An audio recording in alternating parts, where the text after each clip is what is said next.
Check, check. One, one, two, one, two, one, two, one, two.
Um, dois.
2. Check.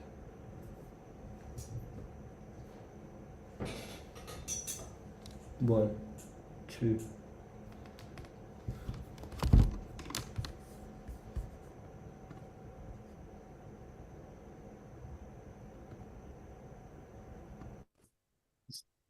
One, two.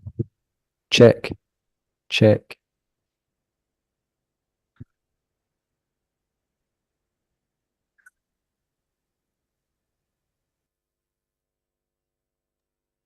Check, check, check, check.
Let's be real, a pile of sweet on the floor. And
wowee, there's literally hundreds of you here. Wow, what an absolute treat, and on a sunny day in Aberdeen as well. Thank you so much for coming out to Granite Noir. I'll start again.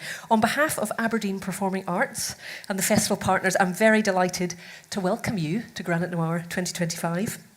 My name's Peggy Hughes, and I'm the Chief Executive at the National Centre for Writing, based down in Norwich. And I'm delighted to be here with you all today for this event, Dead Funny. I'm going to get everybody to wave. Kristen Perrin, Joanna Wallace, and Chris Brookmeyer. Whether you are a seasoned Granite Noir attendee, or if this is your very first visit to this or to any festival, is that my mic making that noise, by the way? It is, isn't it? Let me see if I can sort that. Is that better? There we go.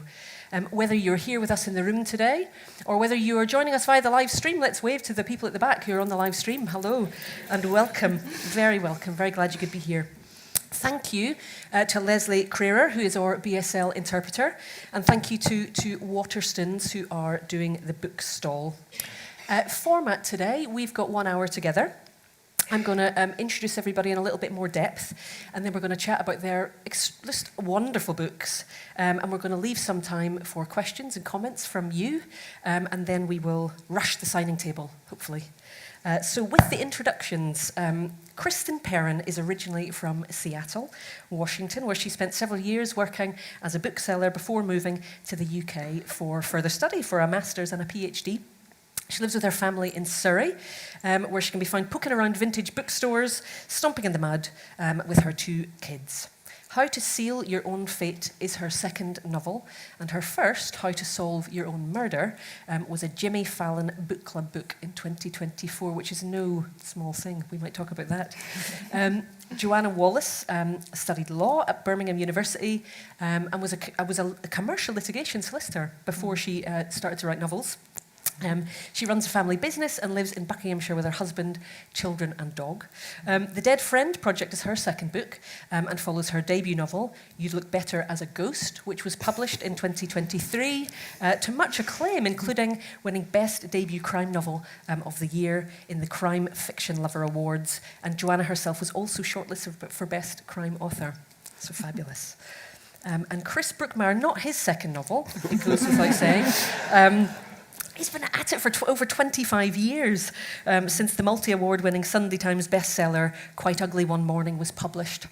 And since then, Chris has established himself as one of the most popular crime writers in the UK, as well as a very busy extracurricular roster, which includes activities such as the Scottish Writers Football Team, the fun-loving Crime Writers Band, who I think are on tomorrow night, and appearances on all sorts of celebrity sort of quiz shows as well.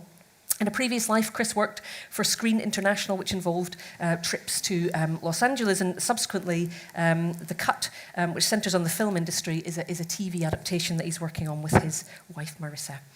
We're here, though, to talk about Chris's novel, The Cracked Mirror, which was the winner of the McIlvanney Book of the Year. So I'm going to ask you just to join me in giving them another really warm welcome. Thank you.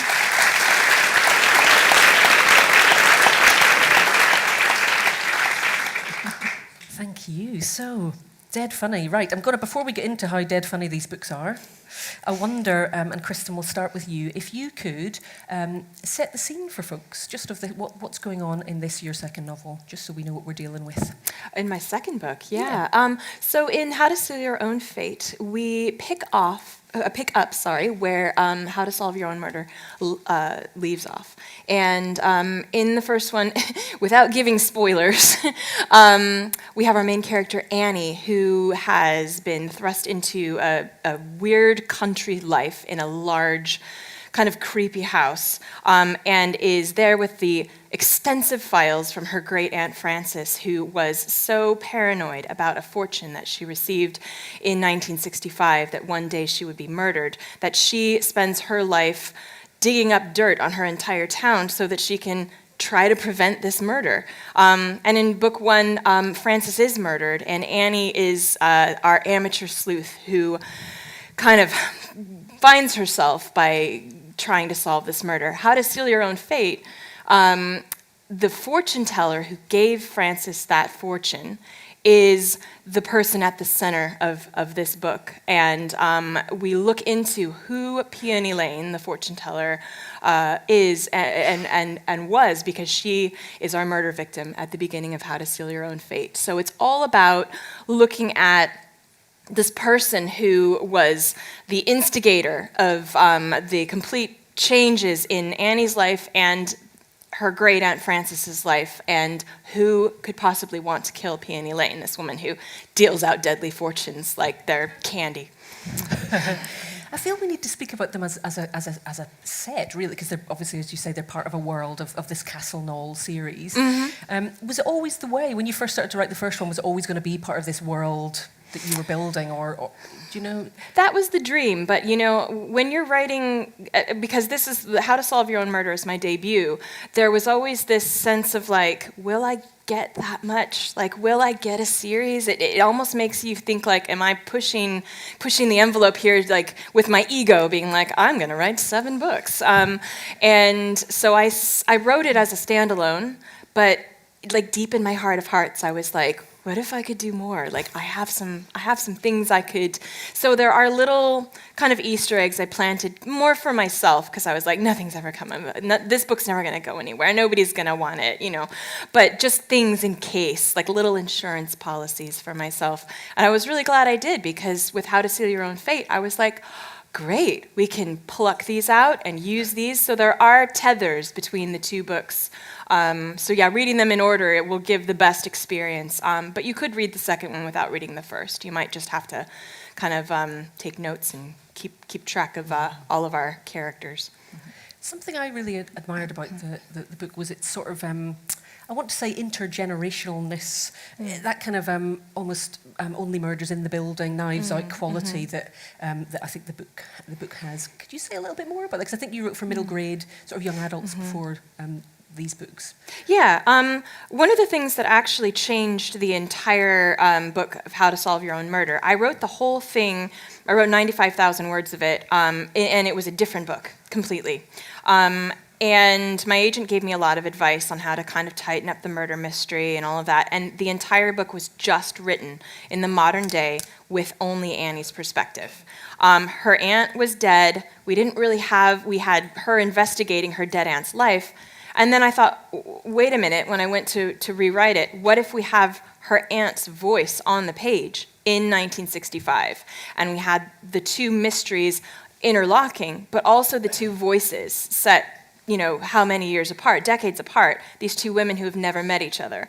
And it was sort of this idea of what if Annie is our amateur sleuth, and Frances is actually kind of her sidekick from beyond the grave. In all of this, because she was trying to set up, if she's murdered, someone's got to have to solve it, because she's so sure that she's going to be murdered. And yeah, so that was sort of where that came from. Lovely, thank you. We'll obviously come back for more, but Joanna, can you similarly sort of give us a bit of flavour, context to Dead Friend Project? So the Dead Friend Project is my second novel. It's a standalone, and it's a murder mystery set around the politics and the kind of treachery and intrigue of the school run. As a mum of 4 children, who I had quite close together, I spent many years at the primary school doing the school run, and I sat in enough PTA meetings to think, how are more people not getting killed at these? I genuinely don't understand why that isn't happening weekly. So I thought it would be a really fun kind of, while I was standing in the playground picking up my children, plotting murder, I thought it would be quite good to actually put that in a book. And so Dead Friend Project follows, the main character is a mum of 3 called Beth, who's having a terrible time. Her husband has left her for another mum at the school gates, and worse than that, her best friend Charlotte has died, killed in a road traffic accident whilst out running.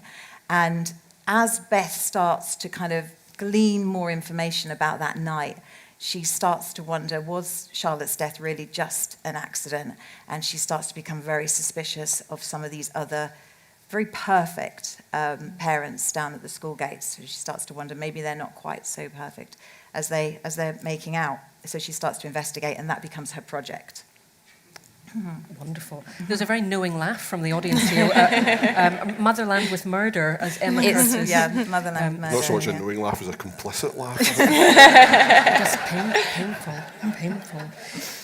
What would you say that it's a standalone book, it doesn't have a relationship to the first, but what did the first give to the second, if you like, in the writing of the first? What did you learn, I suppose, or what then made its way in or didn't make its way in? So I suppose the first book I wrote, writing was never my job, it was just something I did in my spare time, and I spent many years, like many writers, like 11 years trying to get an agent sending my writing out and just getting hundreds and hundreds of rejections.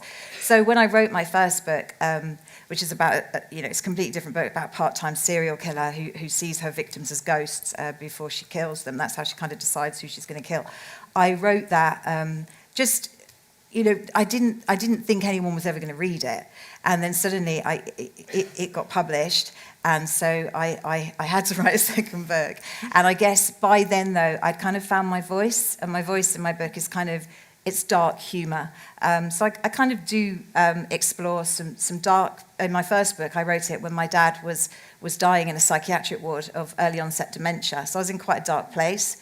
But there's always humour that comes in at very dark times. Even visiting him, he was in the psychiatric ward for 13 months. And he hated it there. He was under section. He couldn't come out. And he absolutely hated it. But I have to say, there was some times in that ward that I used to visit him every day that were very, very funny. And I think if you lose that ability to kind of lean into that humour, dark times can be even worse. And so I think that kind of went into my writing. And in doing that, I found my voice, which my voice is, in my writing, is dark humour. And that's, again, what I explore in Dead Friend Project, because the main character, Beth, she's actually, because she's having such a tough time, she's drinking far too much. So you don't really know whether her recollections of what happened on the night her friend died are correct, because she drinks till she gets to blackout. And I suppose that's what I learned, really, was finding what my voice was, and then to lean into that. And even though I can create different worlds, it's always that voice, it's always the dark humour that I will always keep coming back to. Brilliant. We are totally coming back to humour, by the way.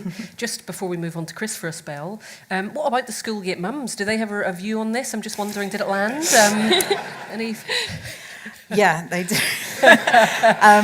Yeah, I mean, the setting is my children's local. Luckily, all my children now are teenagers, so they're at secondary school, and everyone will know once your kids go to secondary school, they don't want their parents anywhere near them. So I don't actually have to speak to any parents now. So luckily, this book was published after my youngest left primary school. So if I had to do like a tombola at a summer fair or something now with this book out, and I think the reality is, all the other mums are like, oh, is that character me? And is that character? They're secretly, everybody I know secretly wants to be in a book. I just can't guarantee how long they're going to be in it and when I'm going to kill them.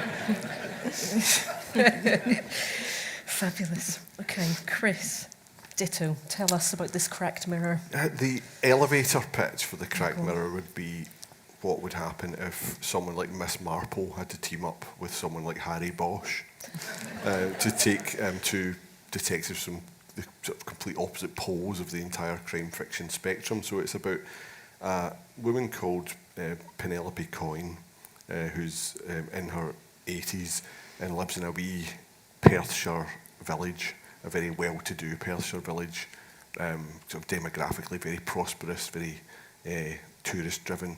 And despite that demographic prosperity, there's an awful lot of murders, and which all get solved by Penny Coyne. She's heard all the jokes about her name. The name actually came from my sister had a classmate who was born on Decimal Day, and the nurses all came round and said, "Oh, are you going to call her Penny? Are you going to call her Penny?" And her mum's like, "Check the end of the bed where her name was, because her surname was Coyne." So it's called her Gillian, but I held on to Penny Coyne in my head. And so Penny solves these murders, but she's in her 80s and she is conscious that things aren't quite as clear as they used to be. And then she gets an invitation to a wedding, and she loves going to a wedding, but and it's to one of her favourite hotels in Perthshire, but she doesn't recognise the names of the people who are getting married or anyone who's invited her. She thinks it might be an administrative error. She's still going to go. But what she's also aware of is because she's losing her memory, that it might be to do with that. And so she wherever she goes, there tends to be murders. So she's kind of like the archetype, the Miss Marple archetype from the Cosy End. She lives in a village called Glencluther, which is literally translates to Cosy Glen. But then this is when a few chapters in you'll think there's been a binding error with the book, because suddenly it goes from Perthshire and a number of chapters called The Corpse in the Confessional to a chapter that says Everybody Dies Alone. And it's narrated from the point of view of Johnny Hawk, who is a classic maverick LAPD homicide detective, kind of guy who's always in trouble with his captain. He's always having to break in a new partner because his partners tend to go the way of Spinal Tap drummers. And he is asked to investigate an apparent suicide at a movie studio. And he's asked to investigate it thoroughly, professionally, but discreetly, and Johnny manages 2 out of 3. And he's not convinced that it's a suicide, and there's that very powerful studio head who's bringing pressure to bear. So basically gets himself suspended, and on his suspension decides he's going to investigate the last clue that he has found, which is an invitation to a wedding in Perthshire. And of course, we get 2 classic detectives from either end of the spectrum, 2 great detectives in one place at a wedding. There's going to be more murder. And that's as much as I can say, because it gets a wee bit complicated after that.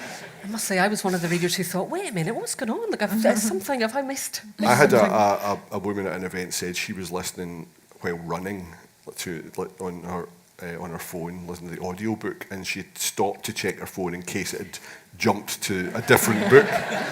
Because there was this sort of like wee old lady voice, and then suddenly it goes to some American male, also switching from past tense to present tense. She's thinking, I didn't buy a book called Everybody Dies Alone, you know. I mean, it's an incredibly complex book, Chris. How did you, I guess Pennycoin was the starting engine, if you like, but would that not, is that fair? Or no, the starting point was actually my editor tweeted something once. He tweeted a couple of years ago to say, I'd love to publish a meta murder mystery. And I immediately reacted to that because I like meta things. You know, I'm a big fan of things like The Cabin in the Woods. And my first novel, Quite Ugly One Morning, I remember that was like praised for subverting the conventions of the genre. And the truth was I was merely ignorant of the conventions of the genre. I wasn't actually playing with them at all, but I was sort of drawn to the idea of something meta that would deconstruct the genre, but not in that kind of wanky way where it's like clearly the writer thinks he's so above this genre. You know, I wanted it to be a kind of love letter to the genre, but I wasn't quite sure how I would pull this together. The idea of having a Miss Marple type character and when I say Harry Bosch, someone who's like hard-boiled and maybe as much a product of like me watching 80s and 90s action movies, how would I put these 2 things together? And I wasn't clear how I would do that, or whether if something that's meta can be quite emotionally sterile. And I said to my editor, look, this is something I can only do if I can make you cry. And I was walking to the airport one day from the car park, and this image popped in my head, and it was St Mary Mead, Miss Marple's village. If you can picture St Mary Mead and a SWAT team descending on it, in like full Kevlar body armour, Heckler Koch machine guns, helicopters, a firefight ensuing, all the stuff you would never see in St Mary Mead. And that was the eureka moment. It's like, yes, they take and I guess it became a vehicle for me to take the things that I love about crime fiction and look at them, or allow the reader as well to see these things as if for the first time again, because you're seeing the world of the cosy through the eyes of someone who's from the hard-boiled world, and vice versa. So you get to have all the cliches and conventions and have fun with them without acting like that. It's reminding us why we love those conventions and tropes. Absolutely. And I think she's more than capable of it. Pennycoin, I mean, she's right in that world, to be fair. She's not phased, as they say. No, she's but she is aware that things in her world have changed when Johnny turns up, because when he comes over to Perthshire, she's aware that the type of murder that she's investigating has got a wee bit more gruesome. She's used to murders where there's like no blood and, is quite polite murders, and also motives that usually involve a disputed inheritance or something, and it all gets a bit more squalid once Johnny turns up. And equally, Johnny's slightly fazed by the fact that he's used to kicking in doors in crack dens, and now suddenly, even when he takes her back to California, he finds himself at lots of champagne receptions, and finding also to his surprise that if you're polite to people, they sometimes tell you the information you want to know. The twin set world. Joe, going to come back over to you now. Often, you hear writers saying that their characters dictate how a novel sort of goes, taking them to unexpected places. So I just wonder how much of this novel that was in your grasp when you sat down. Was there anything that sort of surprises that came in, or new directions that happened as you were writing it? Oh yeah, I mean, how I write is I don't plot anything, so I just discover the story as I write. So I don't have any, all I knew with this one was I wanted to base it around murders around a school run. That was it. And then slowly, I don't even necessarily start writing at the beginning of the book. I just start writing a scene, like, in the playground, for example, and I'll just start to build from that. And then my characters kind of they just kind of appear in my mind, often when I'm walking my dogs, and then they'll start talking to each other, and then I'll often start talking what they're saying, and which can look dodgy because a lot of my characters swear, and so I'll just be talking. But that's kind of how they come. I see how they kind of interact with each other, and I always come back to thinking, if these were real people, what would they actually like? What would they say? What would they do? And how would they get on with each other? And then from my characters, I kind of then a plot will appear. So it's all really just kind of organic. It just kind of all happens, and it just it's quite. The first book that I wrote like that, it was fine because I didn't have an agent, I didn't have a publishing deal. I could have spent the next 30 years writing it like that. It would have been fine. When you're writing to deadline, it gets a little bit more scary because you think, what if I don't? At some point, what if I don't know what the plot is? If my brain doesn't tell me what's going to happen? But luckily, it always kind of has. And I think the secret is just being with the story every single day and really getting to know the characters.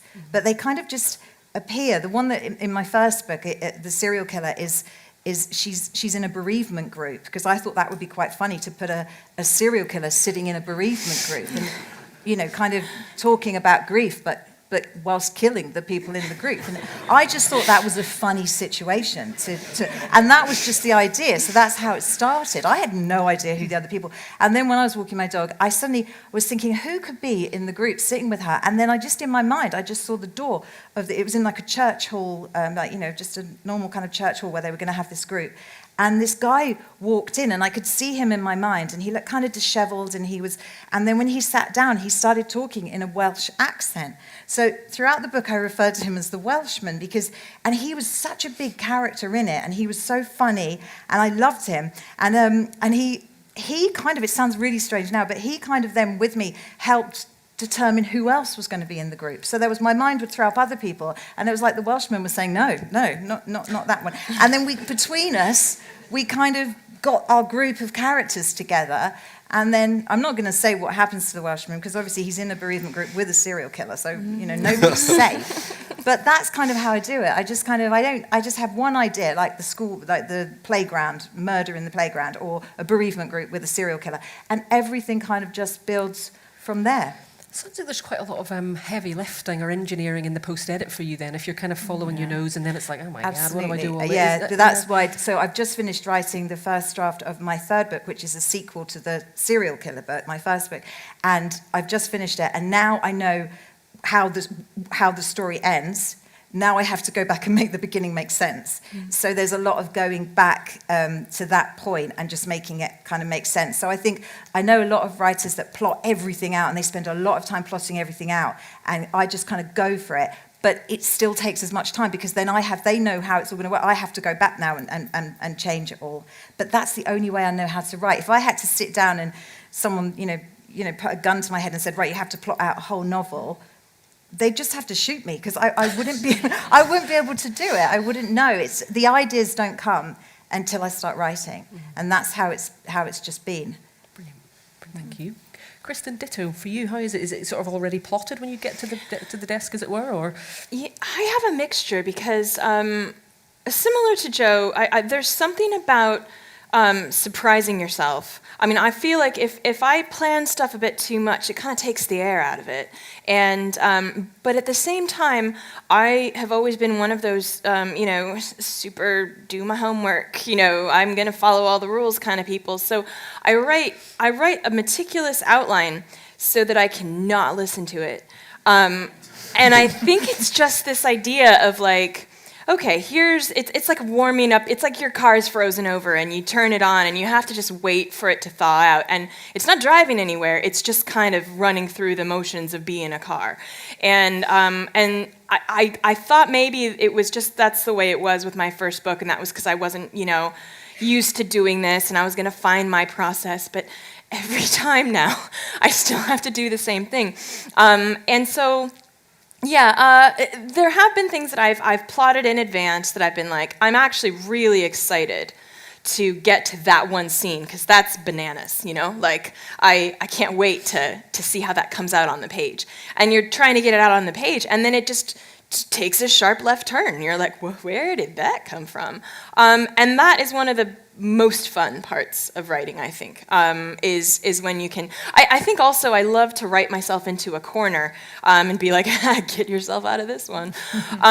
Because I feel like if I'm going into it being like, how is this going to resolve? The reader's going to be right there with me as well.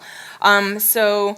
Sometimes I end up adding a bit too many twists and turns because when I know what's going to happen and I'm trying to surprise myself and playing around with this world on the page, I can get a little bit too kind of into that because I know when I know what's going to happen, I feel like everybody else can see through it. Like they can see who the murderer is. I need to put some more twists and turns in here. And thankfully, my editors are kind of like, right, no, it's okay. We can pull some of these out. Save them for future books. You don't have to just like pack everything in at once like a nice little crime burrito. Nobody needs extra lettuce in a burrito. You can take that out. But I have to try them all to see which ones are going to be like the meat of it, because sometimes something that in an outline, I'm like, that sounds really good. When I get to it, I'm like, that's not as good as I thought it was, but we'll put it in there. And then something I thought was minor and was going to maybe be, I don't know, a little bump in the road or a side adventure or whatever, turns into something that I'm like, oh no, that's actually really fun. So yeah, there's a lot of experimenting, but I do try to work with a framework, that I then throw away. Yeah, you've got to kill your darlings, as it were. Yeah. But it's a really important point, Chris, isn't it? Especially with a book that's very complex, to bring the reader with you and do some of the heavy work for them, I suppose. Would that be the case for Cracked Mirror, would you say? Yeah, well, because conceptually it's very complex, I realised it was incumbent upon me to create something that the reader would flow through quite quickly, so it wouldn't feel like a grind to them. But that meant I had to do an awful lot of work in making sure it all made sense, in blending these two. It wasn't just about writing from the normal experience of writing from two different characters' points of view. I had to write in two different literary styles, and I had to completely commit to them both. There was no point in it feeling to the reader that, oh, he likes writing the hard-boiled stuff, but he's kind of half-arsing the cosy side of it. So I had to make sure all of that worked. But, I mean, in terms of the overall picture, I mean, I started off, I would write novels and just come up with an idea and see where it took me.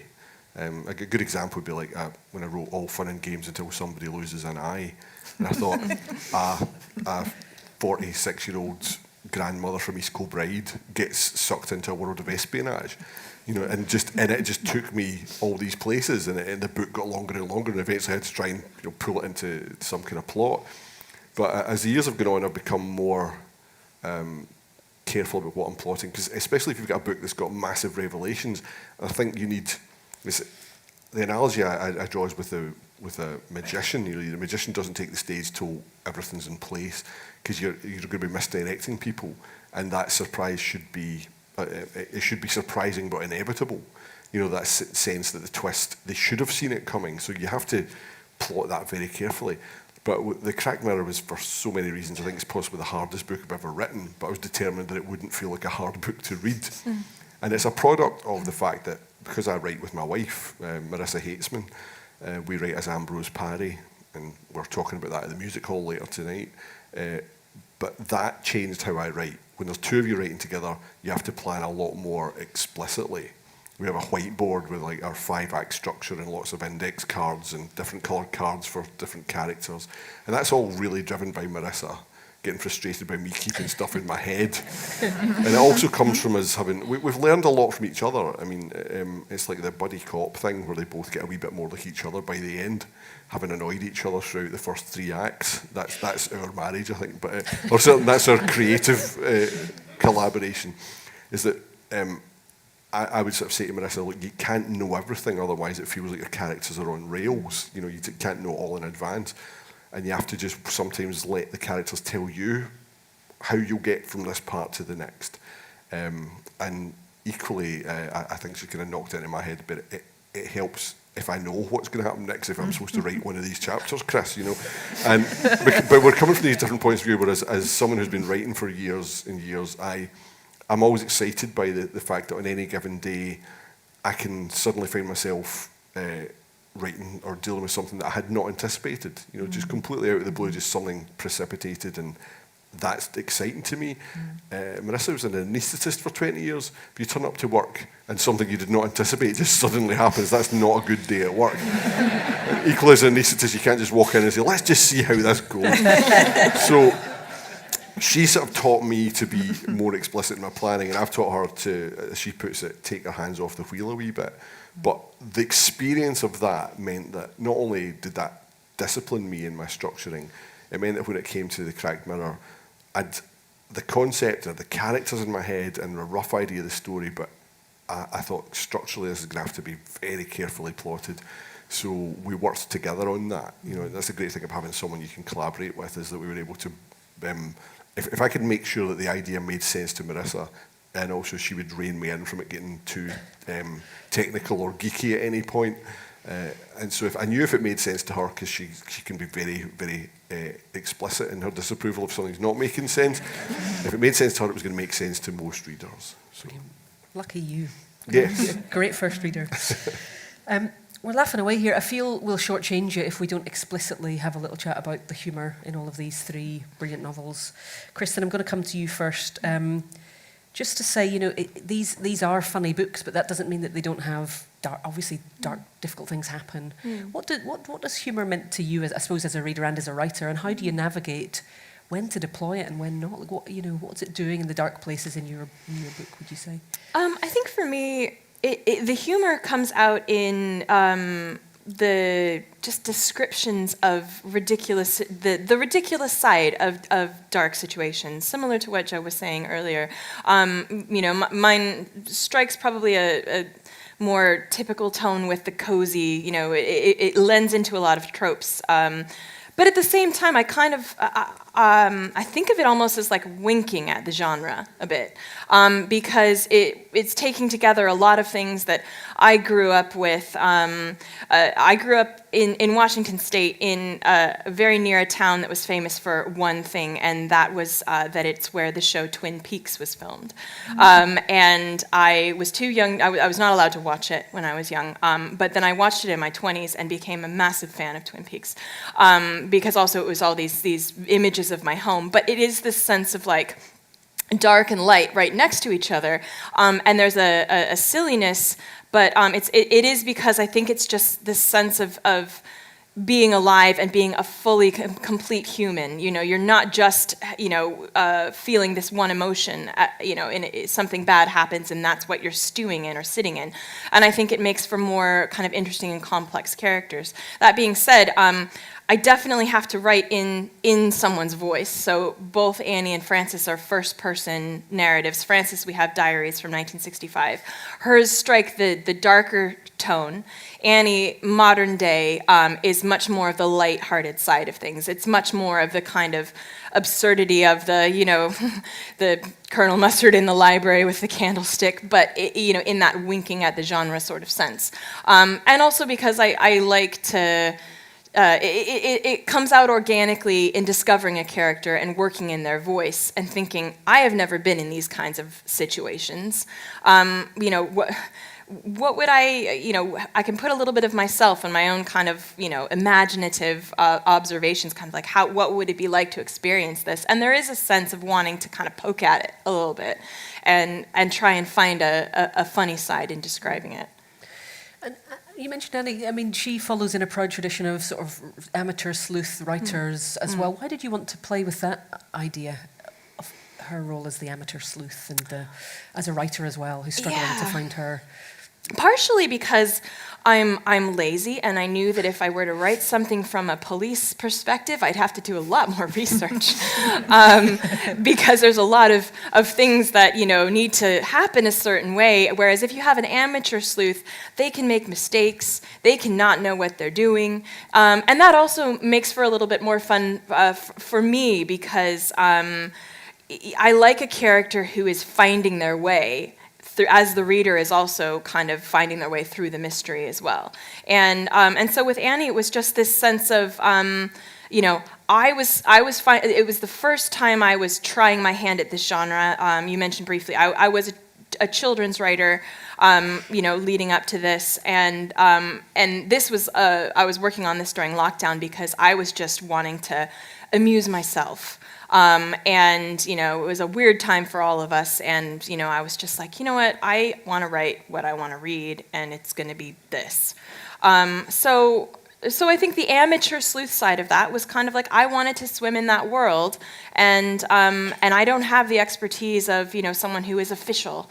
And so the amateur sleuth side of things and there's a lot of personality in amateur sleuths. They end up being somewhere they don't want to be a lot.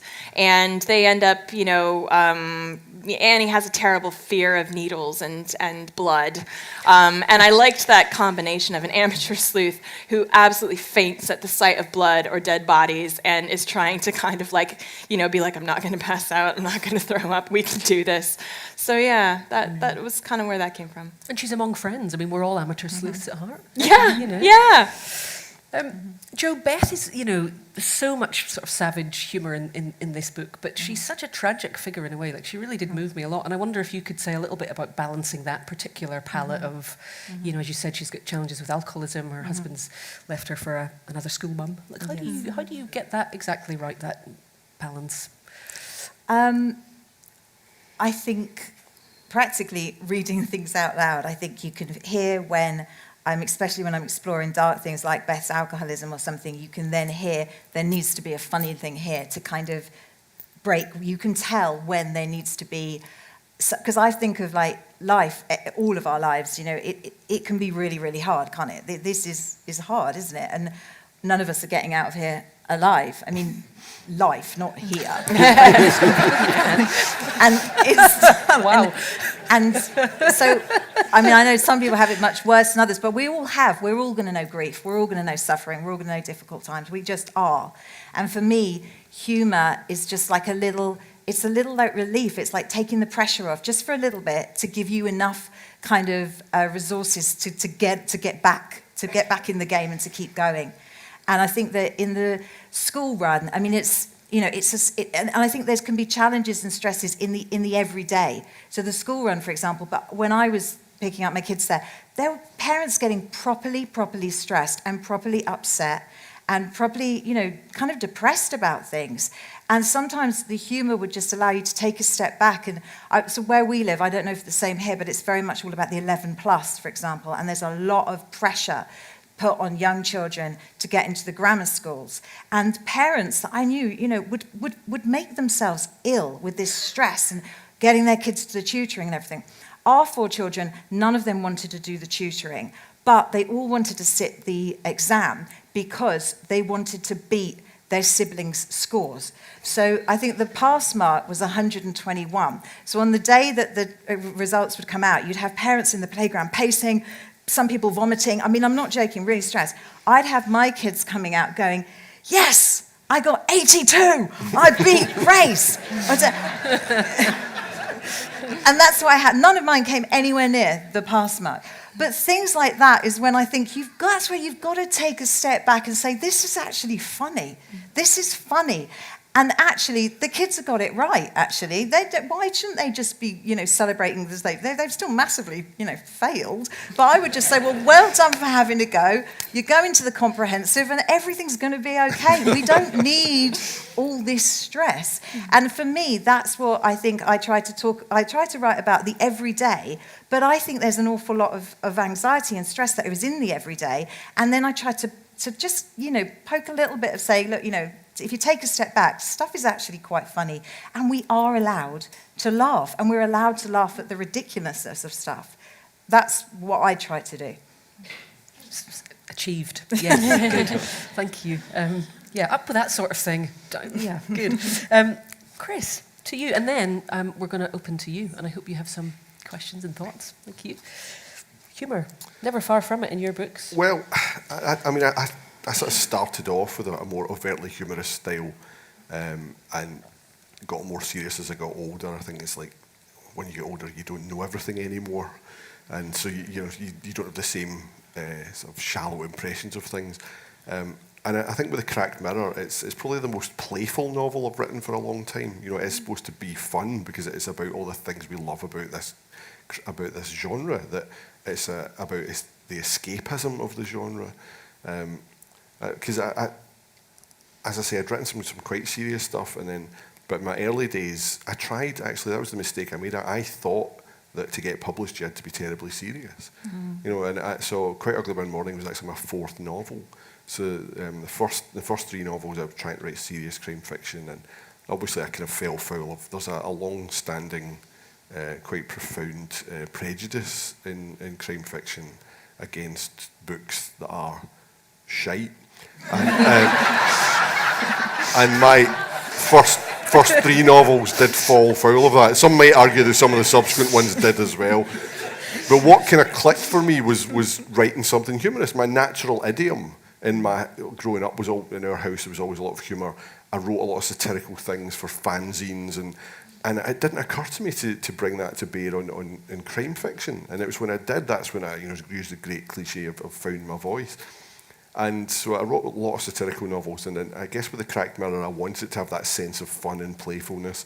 And to me, it's at its best when it is, or what I loved most was when Johnny and Penny end up having to work together because they don't trust each other, they don't like each other, and it just, that spark of them that creates a humour, and it's a humour that only happens while you're with the characters writing them. You can't go back in and add a joke. It's all about how they spark off each other. I think possibly my favourite moment in the book is when Johnny turns up at Penny's library. She's a volunteer librarian in the village, and when he appears, she's not sure whether he might even be there to do her harm, because they both think each other knows more about this murder than they're letting on.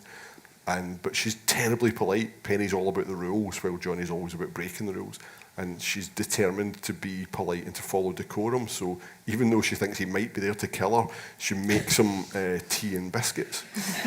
But as she observed to herself, she's not breaking out the tunnocks for this chancer. Which is a very site-specific joke in its Scottishness, I feel. Yes, but it's that. To me, it's about those moments, once you've got a chemistry between characters that allows for this kind of humour, that's when you know you're having fun. I mean, I say this book was the hardest to write overall because I thought, it's the pressure of thinking I've got a great idea here and I don't want to drop the ball. So I was under a pressure to deliver on this idea, but at the same time, on a day-to-day basis, when I knew what I was writing, I was having a great time having fun with these characters and putting them in situations that would allow their different values to rub against each other. Brilliant. Thank you. Lovely. All right. I think we're going to get the house lights up, and there is a roving mic as well. Does anyone want to go first for us? Yeah, we've got one right in the front row and then one in the front row over there. Lovely. Thank you. It's a question for all three writers actually today. I've always asked myself this question. It's pestered me in my brain, whether it's an action film or a TV series. If a policeman asks a question, they assume that most normal, law-abiding people will tell them the answer. I could never understand why a private detective, people will answer them. And I live my life thinking, nobody's ever approached me and asked me a question about a murder or anything else. And you think to yourself, how do you kind of have the balance of getting enough information for the plot from them asking another character in the book for some information, and the other person thinking like, I have no idea who you are, you have no power to ask me any questions, I don't want to get involved, which is very much a current thing. And also, if you've got anybody, particularly under the age of 40, and it's set in today's, in the 21st century, they're not just going to go onto social media and saying, hey, there's a private detective around. How do you handle that balance of information, whereas you might not get it? I can jump in first because my background is in social psychology and it's sort of like political social psychology. So these types of questions fascinate me. I love thinking about the way people communicate and what that says about who they are. And that's actually like a really nuanced, interesting question for crime fiction, because there is this sense of if a detective is asking questions of a variety of different people, most people's self-interest should tell them, to not answer or to protect themselves in some way. But with, I think with people in real life, as well as people in fiction, the variety of answers. Number one, there is, I think, a social instinct to always answer someone who comes, it depends on how the detective approaches the person, and who that detective is. So that's, one kind of animal there.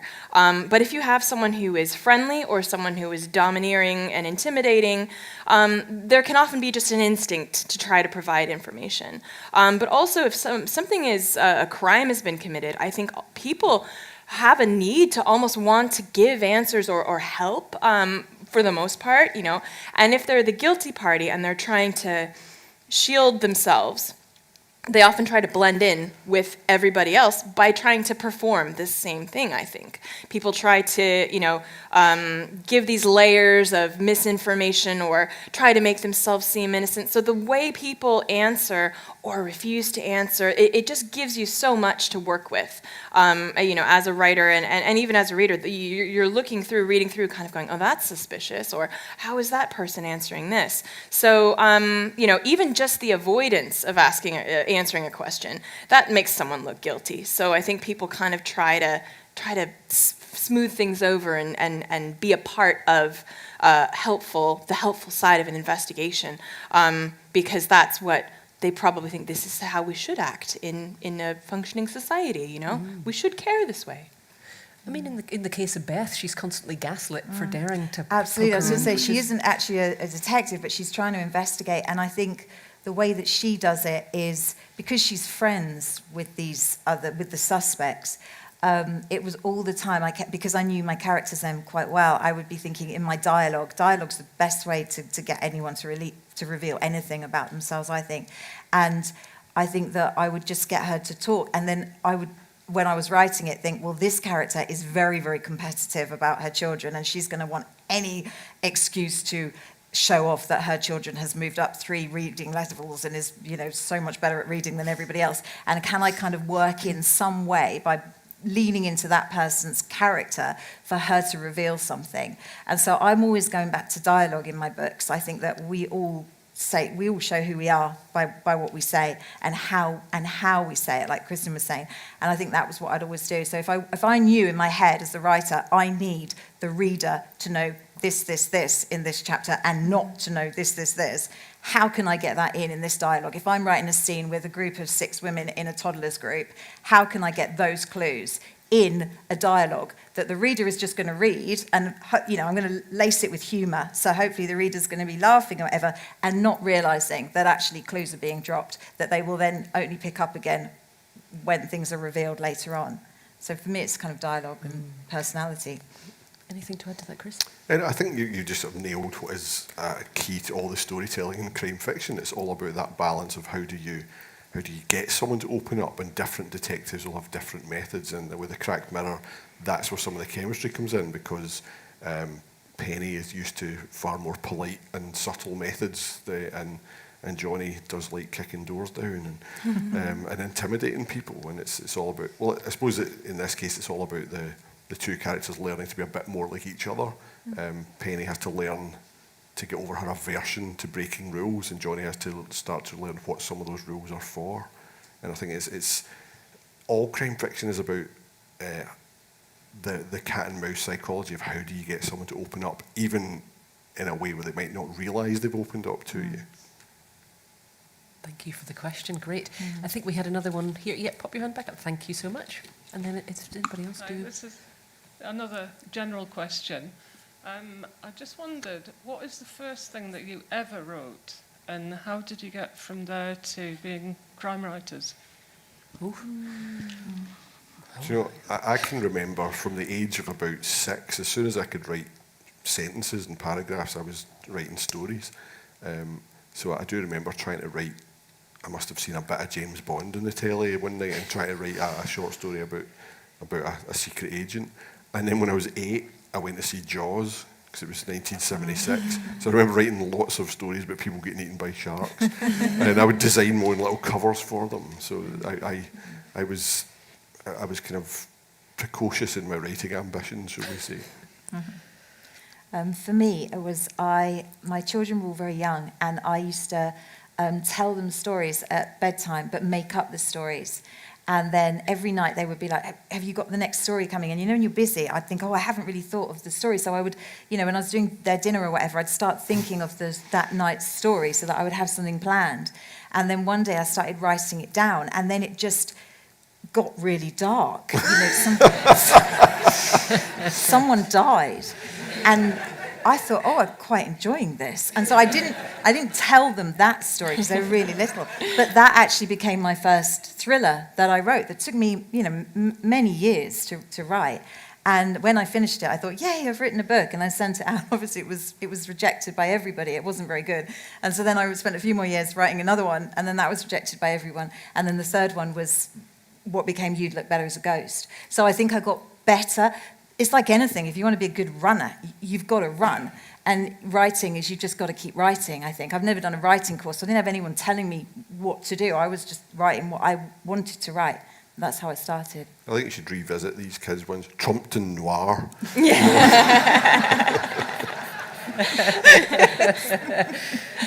I mean, children's stories can be really dark, though. Like, they're kids, you don't underestimate them. They can deal with some stuff. Like, there's some children's books out there that you're like, wow, actually, that's, yeah. For me, it took me a really, really long time to shed the insecurity that writing was an impossible job, that better, more talented people were supposed to do than me. And I also I was a bookseller for my first ever job, and I worked in the children's section of Barnes & Noble in the US. And I loved reading the children's books and selling them to people. I just loved talking about books. And I think I just thought of it as, it was like being a writer was like being a Hollywood actor. It was just some impossible thing. And it was, again, when my children were very little, I think I just cracked in this sense where I just, didn't give a crap anymore about worrying about what people might think of me, and I wanted something for myself.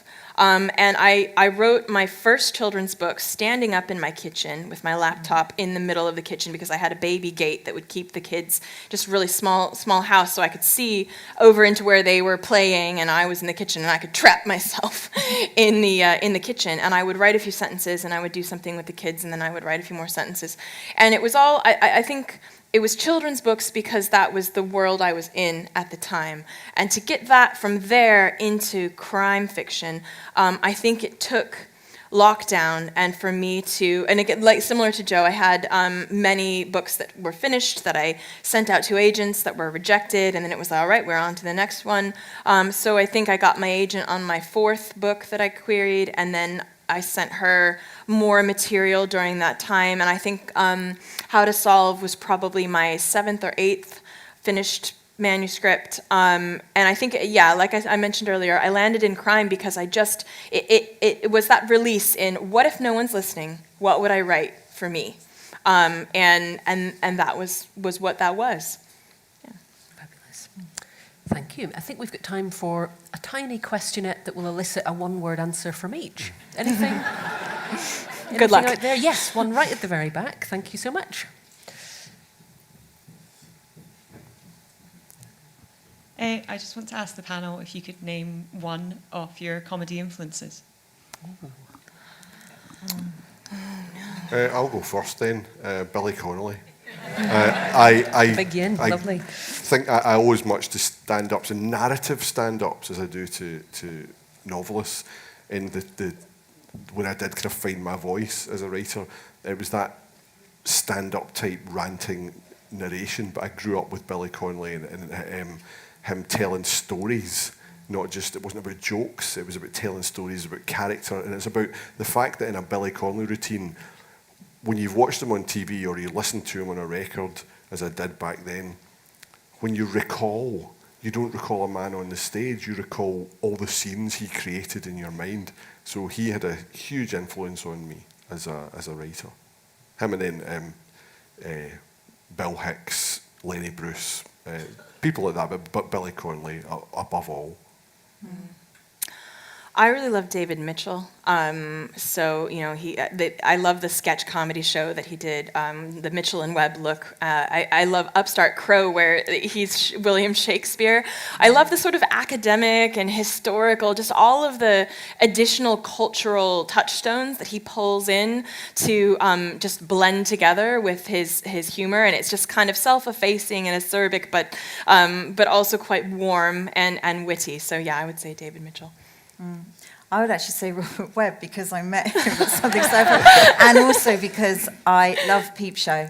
I think that's hilarious, and also, but it's for me, it's all TV things. So I also like things like The In-Betweeners, things like that. I will watch, which I started watching one episode with my 13-year-old son the other day, and it's actually a lot ruder than you realise. It's only when you're watching it with a child that you think. I cringe so hard I watching know, it. I know. My American, but it is hilarious. so It's funny. Jay. It's every time Jay comes on you think, oh no, Jay, I didn't know you were this bad when I used to watch it with other adults. But yeah, so for me it would be, I think, Robert Webb and then anything inappropriate. I love Dairy Girls for that, actually. Yeah, that's very good. Easy to fast forward these days with Yes, Nintendo absolutely, TVs. yeah. Oh wow, that's us. That's our lot. Thank you all so much for coming, both here to the room in Aberdeen and also on the live stream with us. Thank you, Leslie, for the interpretation today. Thank you, Waterstones, who I think will be very happy if we run over now to pick up. They're really three exceptional novels. Let me just explain, though. We don't have a copy of Chris's latest, The Cracked Mirror, or Kristen's, but we do have the facility to pre-order, because we're just between getting those books in, so you can still snag your copy, just a future copy. But we've got Backlist and others as well there. Biggest thanks, really, to these three. Can you join me in thanking them very much? Chris, Kristen, and Jane.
Good afternoon. Welcome on behalf of Aberdeen Performing Arts and all our festival partners. Welcome to Granite Noir 2025. I'm Brian Burnett. I'll be your host this afternoon. A special welcome to you if it is your first event of the festival, but it's brilliant to see familiar faces and some people who've just made a weekend of it. A warm welcome to all of you joining us online as well. Welcome to the Granite City, wherever you are around the world. It is brilliant to have you with us for this session. And also, I want to say hello to Leslie, who will be signing for us today. This is our annual celebration of new talent in noir fiction. And I'm delighted this afternoon to introduce you to what I hope will be your new favourite authors and three great and very varied examples of storytelling. Author and filmmaker Lucy Rose is the woman behind what some are hailing as the literary debut of the year. Hard to believe we're talking about new authors here, and already we have a Sunday Times #2 bestseller on the couch, ladies and gentlemen. The Lamb is about the most dark and twisted book you will read this year. It's been described as Grimm's fairy tales meets Mommy Dearest. And Mommy, in this case, loves the strays. She feeds them wine, she keeps them warm, then she satisfies her burning appetite by picking apart their bodies. Exactly. The arresting opening page of this book just makes you compelled to keep going. Although, a word of warning, if you are looking forward to a Sunday roast tomorrow, I'd hold off on reading this book until Monday. And if you thought it would be an absolutely lovely idea to take mum and dad away with all the family to celebrate their anniversary, I'm going to spoil that for you as well. Or rather, our next author is Trisha Saklecha has, in this gripping new psychological thriller, The Inheritance, just created the most gripping family drama. It's been picked by the Washington Post, no less, and The Guardian as one of its notable books of the month.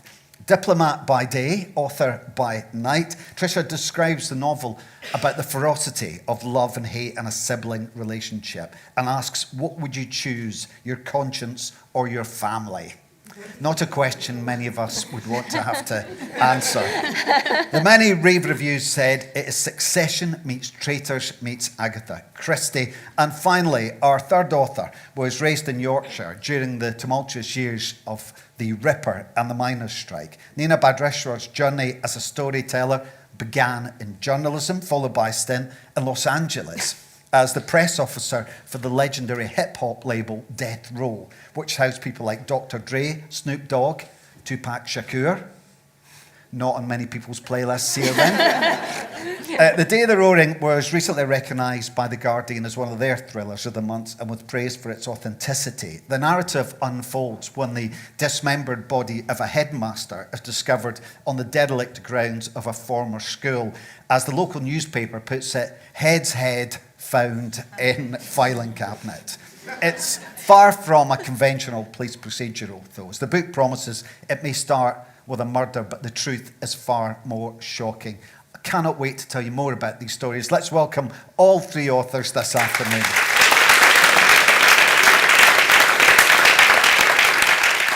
You're all, although relatively new voices, at kind of different stages in your developments as authors. I wondered, are these stories you've wanted to tell for a long time? Cannibals isn't something that's been on my mind for like that long. But they have, yeah, I mean, how I sort of came into writing Cannibals is I wrote a short film about cannibalism, and it was great. And the reason I realised that I wanted to carry on writing about cannibals was because on set, obviously we did not ask our actors to eat real human meat or raw meat. It was chocolate icing in like fake blood that tasted like toothpaste.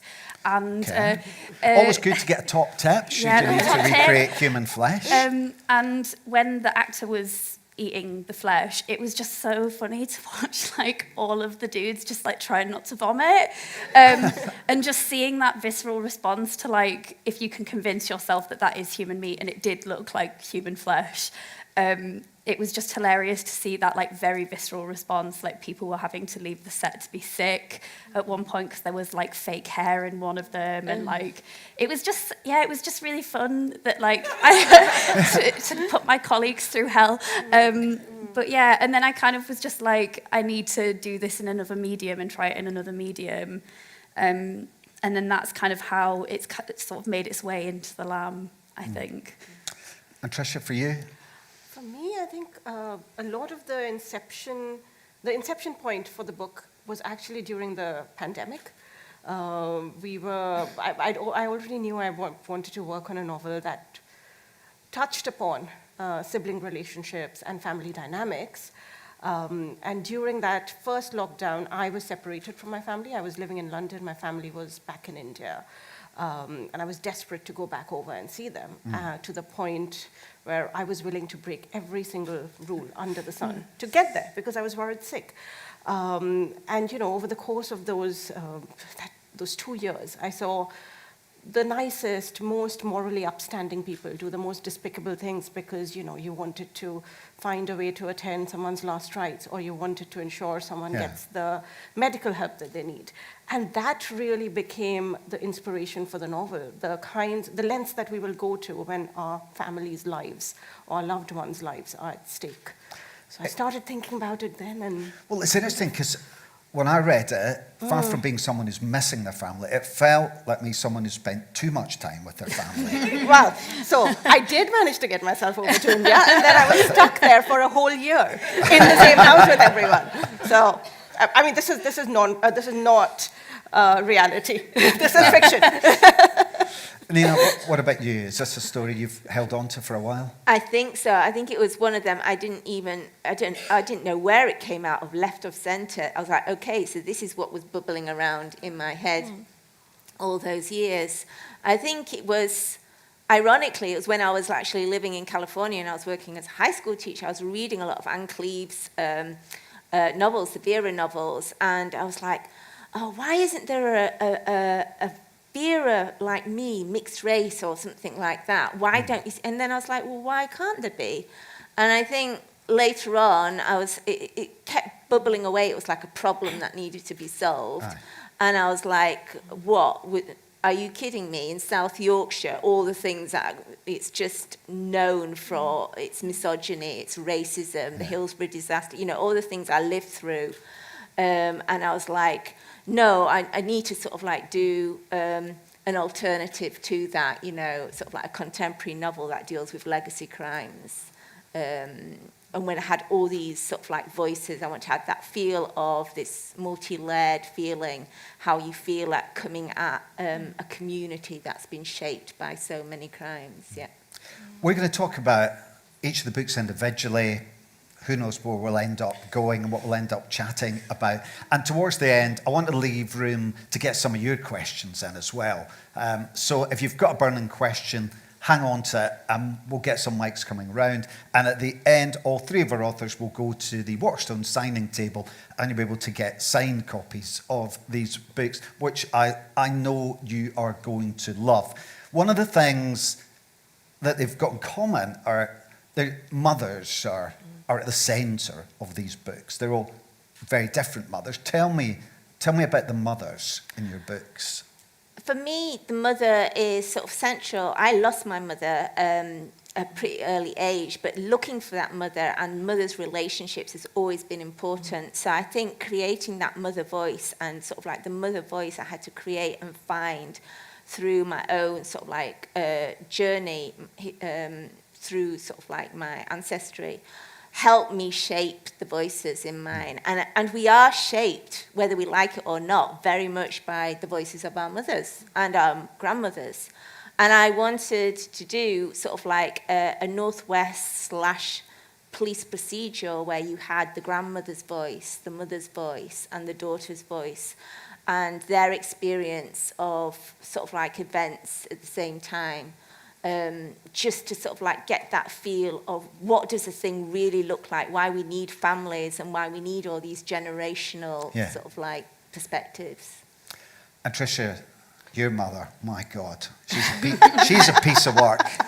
Okay, let's just Not say, your actual not my mother. actual mother. This is about family, but this isn't my family. They will kill me. She's a very, very interesting character. She's someone who's very frail to look at. Physically, she's someone who's very frail. She's the person that they all look after as a family, but there's an inner strength to her, and there's a lot of strength of conviction, and she knows exactly what she wants.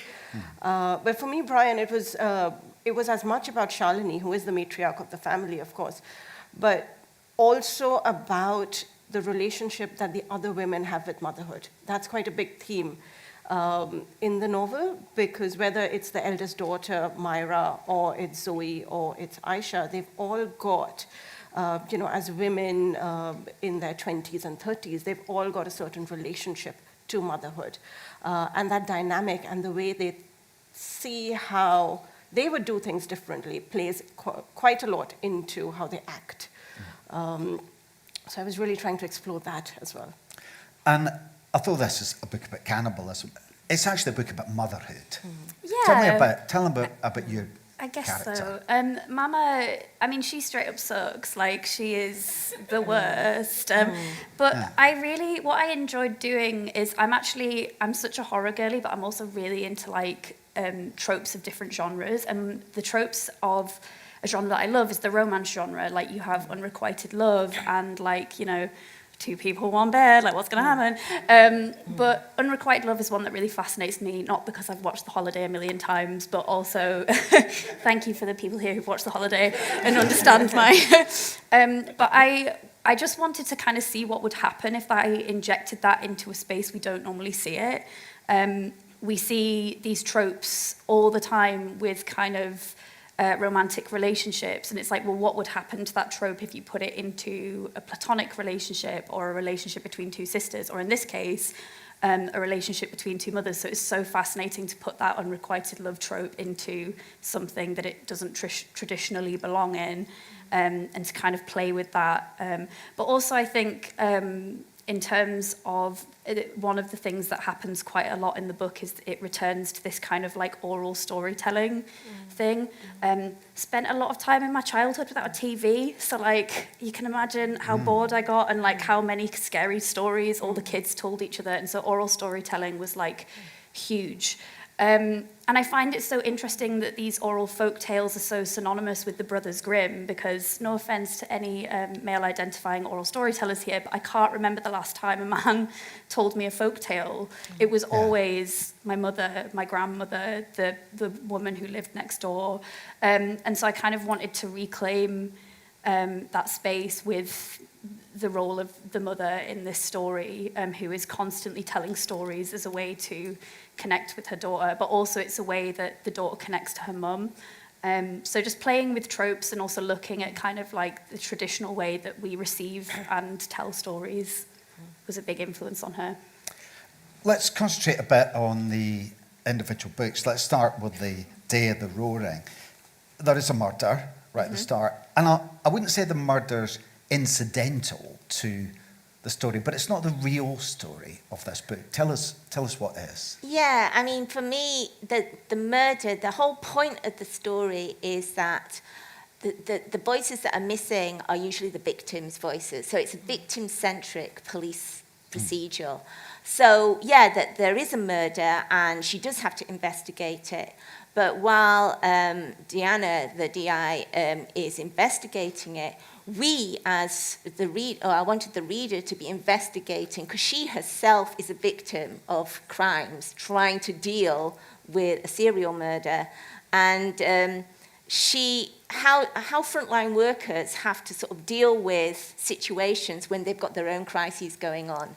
Right. And some of them, like, she can't, and also as a woman, particularly dealing with domestic violence and historic, we all know women of power, and they've got things going on. They've got coercive crimes happening in their own lives, but they don't deal with them. They'll deal with other people's, but they won't really take the bull by the horns. So there's a bit of hypocrisy. If you're a police officer, how are people going to believe in you if you're not able to deal with what you've got to do? So it's about the sort of like character arc of what happens in this police officer, particularly within this whole context of misogyny and racism.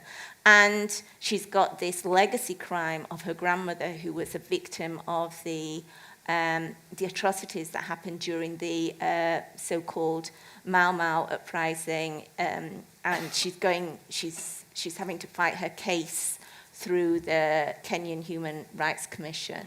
So there's that sort of context to it, really, that no one knows about.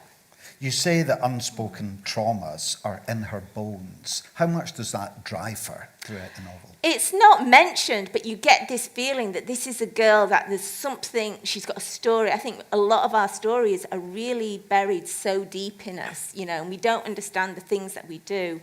But for Deanna, it's like this drive for justice is in her bones, you know. She's not thinking about it. She's not a cerebral sort of person. She's dyslexic, you know. She can't read without a blue screen, you know. She is not your standard clever sort of police detective.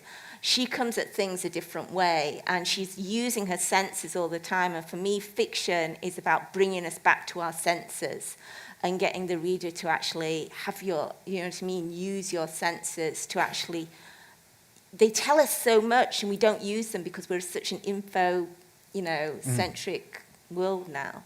This is a police force who are racist, sexist, misogynistic, lazy. You say they're aligned against her. And you sort of hinted at it at the start. I just wondered how much growing up around that Yorkshire police force at the time of the Ripper had influenced the workings of the police in this. Oh, absolutely. It had to be said because it's just endemic. If you've grown up in it, everything from the Rippers to sort of like Hillsborough to the miners' strikes, everything that, all those sort of things. And it's not a dismal book. Yeah, it deals with a lot of dark crimes, but the whole song of the book is that she's able to break through. Do you know what I mean? I wanted to create that song because that was my experience as well, going through that. And you can't come at it, you can't confront it, you have to come at it a different way. And I wanted to explore Deanna coming at how do you break into these sort of communities? How do you release these narrative voices? So, yeah, that's what I was trying to do, really. But it is, people say it's a dark novel because it deals with, but the whole point is she gets through it at the end. And when you were in Los Angeles, inhaling all those Vera novels to stay in touch with home, what did you learn as a writer from all of that? I think it was the technique. Anne Cleeve's a very understated writer, but she's very technical. And for me, what I liked about it is that you're propelled all the time for the next stage. You know what I mean? It's not, I would just unravel my characters forever and ever. I mean, that was the biggest work of the novel, was trying to hone everything in. But I think the discipline of a police procedural is you're propelling things forward, you know. I can still use my voices and I can use the authenticity, but like, you have to solve this crime. You have to, you know, there's certain things you have to do in a police procedural. But at the same time, I think it's very outdated. It was the genre conventions for a police procedural, but they were written over 100 years ago for men. You know, it was things like there's no Chinamen in a police procedural, you know, and you know, everything that Diane and Fox. So I wanted to say, why can't we have a different voice? Why can't you see what the victim would feel like in this? So yeah, that's where I came at it with the multiple voices. Have any, and I know, by the way, you've written the answers probably no, have you ever felt confined by genre? That's a good question. That's a really good question. I don't know if I've felt confined by genre, but I've certainly felt limited by some of the tropes within it. So with The Inheritance, for example, I'm Indian. I write about a lot of characters who are Indian. And what I found is quite often the way Indian characters are reflected in traditional crime fiction or even traditional contemporary fiction is as the outsider trying to claw their way into this amazing new world. And that was something that I actively set out to dismantle with The Inheritance, because that is a very common trope, and that actually I don't believe reflects where we are in the world now. So, And I wonder, is that easier as a younger author? You're not coming to it with decades of baggage and people telling you, oh, that's got to read like that or be written like that. I don't know. It's interesting. I think, I think speaking in terms of like horror, like one of the big tropes, it's interesting what you talk about where you like center the victim, which I think is so important. Something that I wanted to do with The Lamb was kind of dismantle this sense of like faceless cannon fodder. And so there's such a focus on like every single person that they choose to bake into a pie or a stew, but specifically like what items they take from them and like what those items can tell you about that person. At the beginning of the book, you kind of meet the first two strays is a girl with purple nail polish and a nervous boy who like bit at his nails and kind of played with his fingers a lot. And I think it's really interesting when you don't have to name them and you don't kind of have to give, you know, the faceless aspects, but you can give them something because they're still a person. So that was kind of really fun to experiment with, to kind of have that focus on objects and the empathy of an object and what that means to a person. And giving them voice, Dana, you say, I do believe the more neglected and unknown a woman is, the stronger her myth, her power, and her voice for blood will become. I do believe that. I mean, that is a lot of California, what I went through in California in the 90s and later on.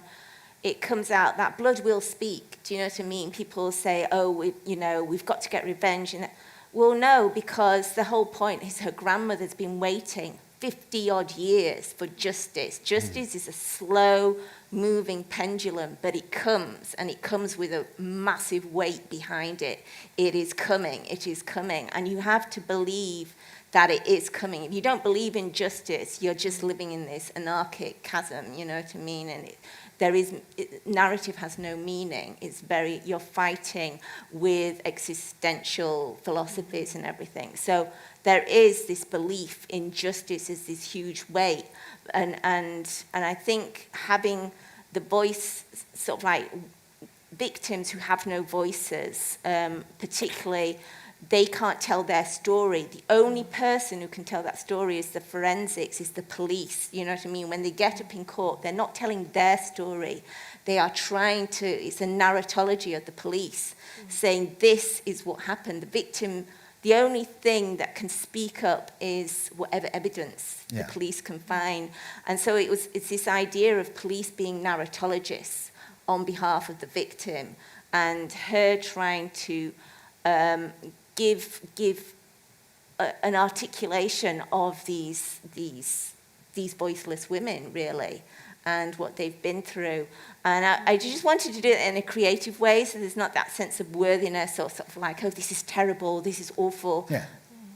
And being in Los Angeles as a journalist covering the gang wars and this desire to see justice, was it inevitable that you were going to write a crime novel? That was going to be your genre? I think there's no, like people say, why crime? And I was like, what else am I going to write about? I think, like, are you kidding me? I mean, these are nice police procedurals in England compared to what I will be writing about when it comes to California. But that is completely different. But there's just no way I can not talk about the voices that aren't heard. You know, that I feel that's my moral duty. You know, I wasn't there.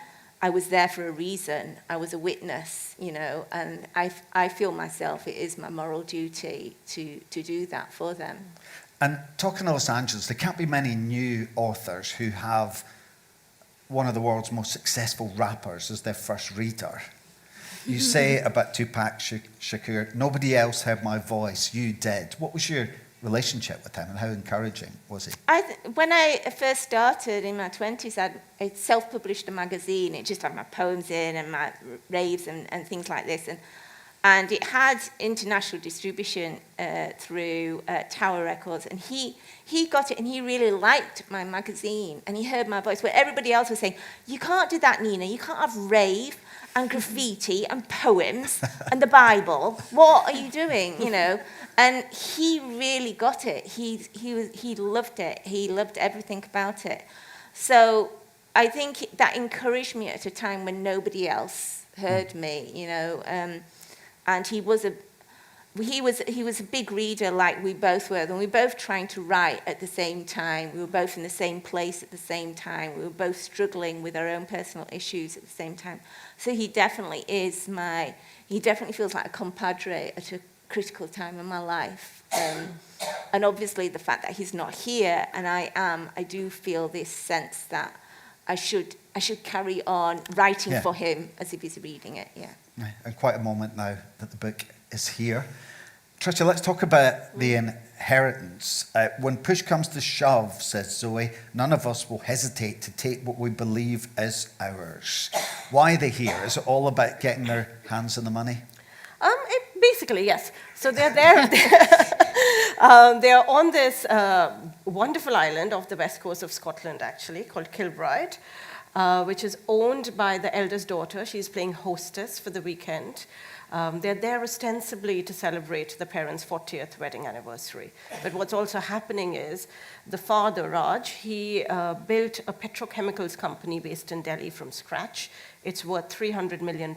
He's about to retire, sell the company, and split the proceeds between the 3 adult children. So, of course, each of them have reason to believe that they are owed the largest share for whatever reason, and they're not going to stop at anything to get what they believe is theirs. These are perfectly paced chapters, and any chapter goes on, you think you're beginning to understand, you think you're beginning to know who to trust, but then you realise you don't. Did you have a clear-cut vision of how it was going to play out? I did. I started writing only after I sort of knew the overall structure of the book. I also knew that I wanted each character to have a secret, for those secrets to be layered, and for the reveal of those secrets to have a bit of a domino effect on the secrets that the other people are keeping. Because, I mean, and I do like to think that Scottish families are a little bit similar to Indian families in that way. We are very, very close-knit to the point that we like to believe that we know everything about what's going on in our family members' lives, right? So when you are faced with this idea that there is some aspect of your parents' lives, of your siblings' life that you are unaware of, it really knocks you off your feet. And I wanted to create that effect and use that effect to sort of play a bit of a cat and mouse game with the reader, where hopefully every few chapters you're convinced X is the victim and Y is the killer. And then in the next few chapters you think, oh, no, Y is the victim and X is the killer. Because there's so much pent-up resentment amidst the family that, you know, anyone could kill the other, given the opportunity. It's a classic crime setup. It's the remote island. There's bad weather. One of them must have done it. Shades of Agatha Christie. And by the way, later this afternoon, a panel of guests are going to talk about P.D. James and how brilliant she was and how her influence is all over events like this weekend. That's at 3 o'clock this afternoon. Get yourself a cup of tea, come back and see that. I just wondered, was it Agatha Christie? Were there other classic crime writers that influenced your work? Agatha Christie, absolutely. Crooked House was a big influence, as was And There Were None. And also, I mean, like, you know, most of us, I grew up reading Agatha Christie. I also particularly adore Patricia Highsmith's work. I think she is, you know, she brings this wonderful nuance to her characters, especially when she's writing, or when she was writing, unlikable characters. And you can hate everything about a particular character, but still find yourself rooting for them. So that was a big source of inspiration for me. We talked a little bit about Anne Cleeves. Who are the women who have helped you get here? In terms of like storytellers, I mean, I'm a massive fan of Kirsty Logan, who's sat on the front row. Hi, Kirsty. I got her book, The Gloaming, as a gift from one of my best friends. She'd got a copy of it from Barter Books, which is this really beautiful secondhand bookshop in the Northeast, and given it to me, and I devoured it in like a matter of hours. And I mean, from then on, I was hooked. Other authors, I love Shirley Jackson a lot, Angela Carter, but also I think like massive shout out to kind of the people who told me stories, because like I have never been more viscerally afraid than when I was a kid and someone was telling me about the Crocklin vampire, which meant I just did not sleep. I was the biggest pain in the arse, and like I wouldn't do anything. I was just like, I'm not going to school because the Crocklin vampire could come out from the grave and scratch my face off. But I think those stories, like what the emotions that they elicit in like you, are so powerful. Like they genuinely like light up that part of you that thinks you're being held at gunpoint. And I just think it's like, how insane is that words can like make you like sweat, can like make the hairs on the back of your neck stand erect. Like it's just like bonkers. And so like I do always go back to those oral stories, because I mean, Bottle of Blue Wicked, Campfire in the Wood, three little chavs going off, and you know, trying to just literally one goal, like let's just scare the shit out of each other, and it was just great fun, and I always go back to that space. But I do think those oral stories are like, they're everything. Like I love getting into a taxi, and when the taxi driver has just always got a story, and you're just like, why were they in your taxi? What were they doing? Like, and like people at the bar, like that's what's great about human beings. We do all sorts of terrible things. We start wars. We all hate each other for various different reasons. But like the 200,000 years of our existence, the one thing that we've kept is that ability to tell stories and to be curious with each other and connect. And I mean, to me, that slaps. Like, I just think it's the best thing that we do. So that just as simple as that, a quick 5-minute story around a campfire with a blue wicked, is like stayed with me forever, I think. And then you were nodding away there. Who are the storytellers who made you who you are? Again, oral storytellers. That was how I learnt my skill. I was a transcriber, so I had all these guys, everyone and their mother literally coming at me with their stories, and all I did was write them down. I just was listening. So that was what I call my real education, was just listening to all these stories and writing them down, and that's what I did for decades. And so when I say they're in my bones or it's in my blood, they literally are. You know, I listen. I think I'm more of a listener than a reader, to be honest, and that's why my writing is as it is, because and that's why I love Dundee. You know, I've moved up to Scotland, because any place that's got a dialect, you know, I'm really, really pro dialects, and because they tell you something about the people and the communities. You've definitely come at the right place. Say that to you. So definitely. All the gangsters, the addicts, the people in refuges, the rock stars, you know, the politicians, and everyone I've had to do, they all have fed into my voices. And as a school teacher, having to take, you know, the reports of the kids, I'm not Gen Z, but I have Gen Z in I can't speak adult, you know, I speak Gen Z. So I can't stop but tell their stories, because that's what I've been listening to. That's been in my ear all this time. And then writing-wise, I do like people like Salman Rushdie. I like Annie Proulx. I like, if I mispronounce that, please forgive me. But I also like Isaac Dynson. She was massive. She was a Danish writer, but she used to write all these Gothic stories, and it was like a story within a story, and she lived out there. And then a lot of the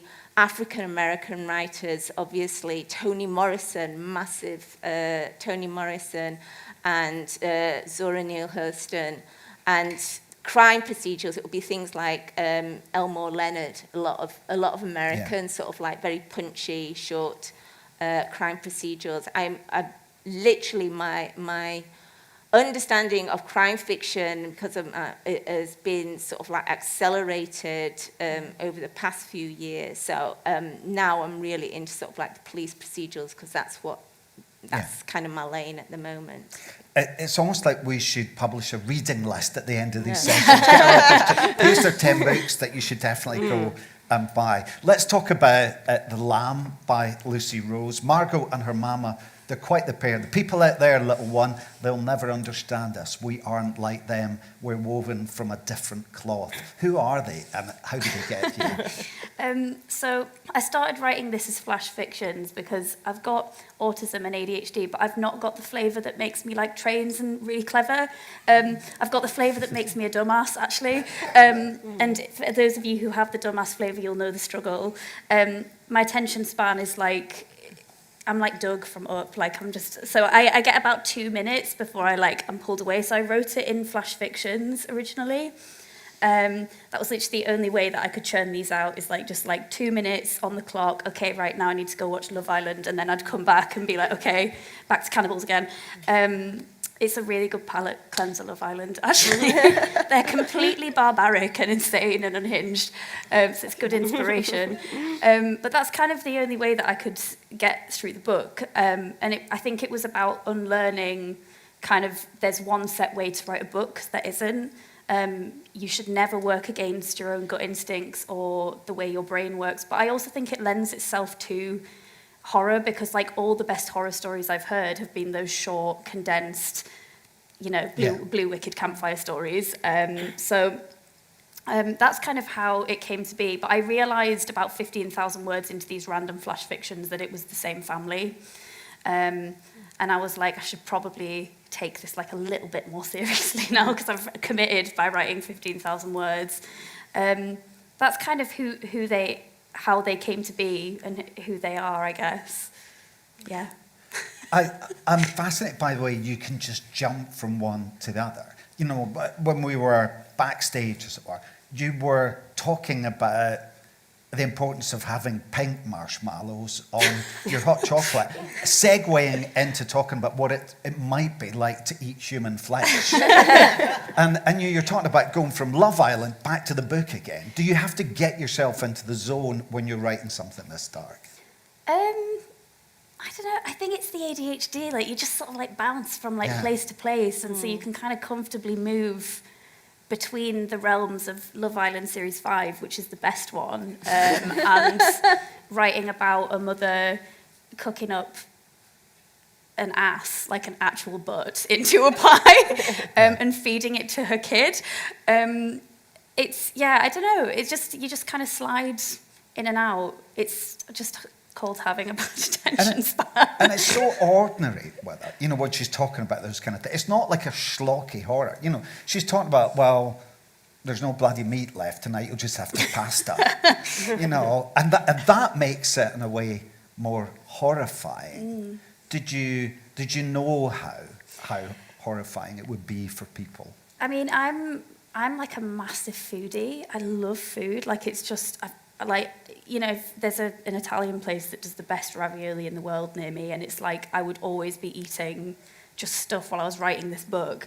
And I think the reason, thank you, it's really disturbed me, actually. I think the thing that is really interesting about writing this book was that taking something I love so much and kind of making it into something so twisted, is a fascinating psychological experiment. But I think it's interesting because they're just these really hungry women, and I think if you treat it like it's normal, I don't know if anybody watched Hannibal, but I watched that maybe a little bit too young. I remember very viscerally seeing a scene of him chopping up some lungs and putting some sprinkles of salt on it, and it looked really delicious, and that kind of did things to me in a way, because they'd presented it as though it was Saturday night or Saturday morning kitchen or whatever, and so to create that friction in a person, I was I need to do that to someone else now.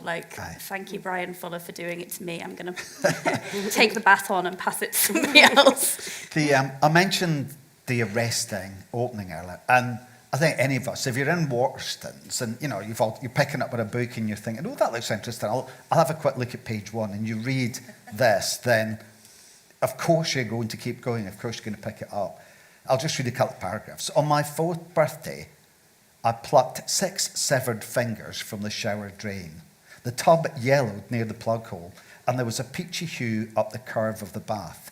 It was the same colour as my skin, milky and a little buttery, like the outer edges of a bruise. Mildew and dried up water peppered the glass screen. Black mould had crawled up the plaster between the grout. The bathroom was small, and the dark corners harboured cobwebs, rings of damp and hairline cracks.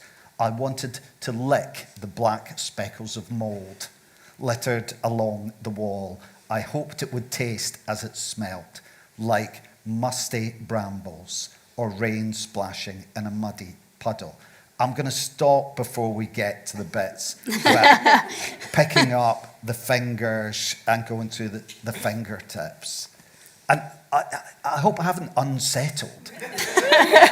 And I think you sort of have when you read that. There's a bit of discussion. And I'll be honest, at one point I had to put it down. And I thought, I feel a bit nauseous. And when I told you that earlier, you're like, oh, thank you very much. That's great to hear. That beautiful opening, was it always there from the start? I actually started with chapter 11, which is when Margot looks out the window and there's a figure in the snow, and she just knows immediately that things in this family are never going to be the same again. I wrote that second, when I was just trying to kind of figure out who she is. I loved opening that cheeky first line, because the fact that there's 6 severed fingers means that it's probably more than one hand or one person. So I just felt so devious typing that out on my little laptop. But I think it was a really fun scene to kind of set up the story, especially because she's 4, so she goes through a lot in this book. But I think when I was writing it, I kind of had to imagine, because obviously I'm not into human flesh, but you kind of have to imagine that it's like pink wafers in the drain, or they'd be really soggy, but something that would retain its pertness that's not.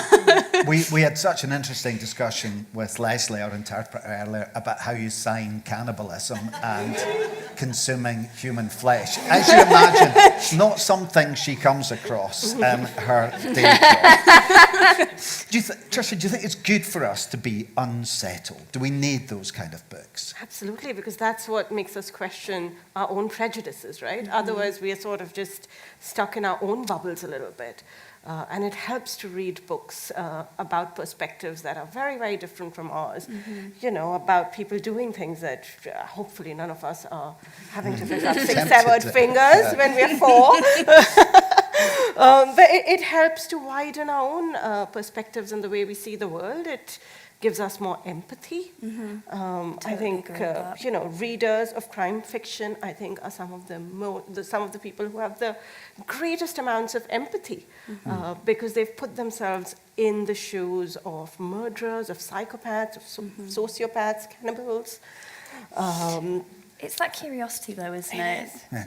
And Nina, for you, that feeling you get when you read something like that, does that do it for you? Oh yeah, she's just the queen of senses, do you know what I mean? It's that's what I'm saying, fiction exists to bring us back to our senses, to awaken those things. It doesn't matter if it's shocking, if it's disgusting, or whatever it is, that's what our senses are there. They're supposed to tell us something's painful, it's dangerous, there's something scary, we're supposed to have prickles on our neck, that tells you you're a human being. And I think the heartbeat of good fiction is to have to have writing or language that can evoke or bring us back to thinking with our senses again, instead of having to make sense of things. We're not there to make sense of things. It will come to us, when we use our full intellect, and that will be in our senses, I think. You are being hailed as the poster girl of the femme-gore movement at the moment. I think. And there does seem to be a real trend here. How do you feel being part of that movement? There are so many amazing women identifying writers writing about gore and horror. I'm definitely not the only one, and I'm definitely not the person who started it, but I'm glad that I am part of that little girl gang. That makes me feel happy. But I think it's just, it's strange to say it's having a moment. I think it's always had a moment. I think women have always loved these stories. I just think that capitalism have realized that they can package it up and sell it to people, which is like great for us. But like, I mean, if you've been around like a girl's locker room, they tell some pretty gross stories. You know, from like, I'm not even going to go into it because you guys could not handle like.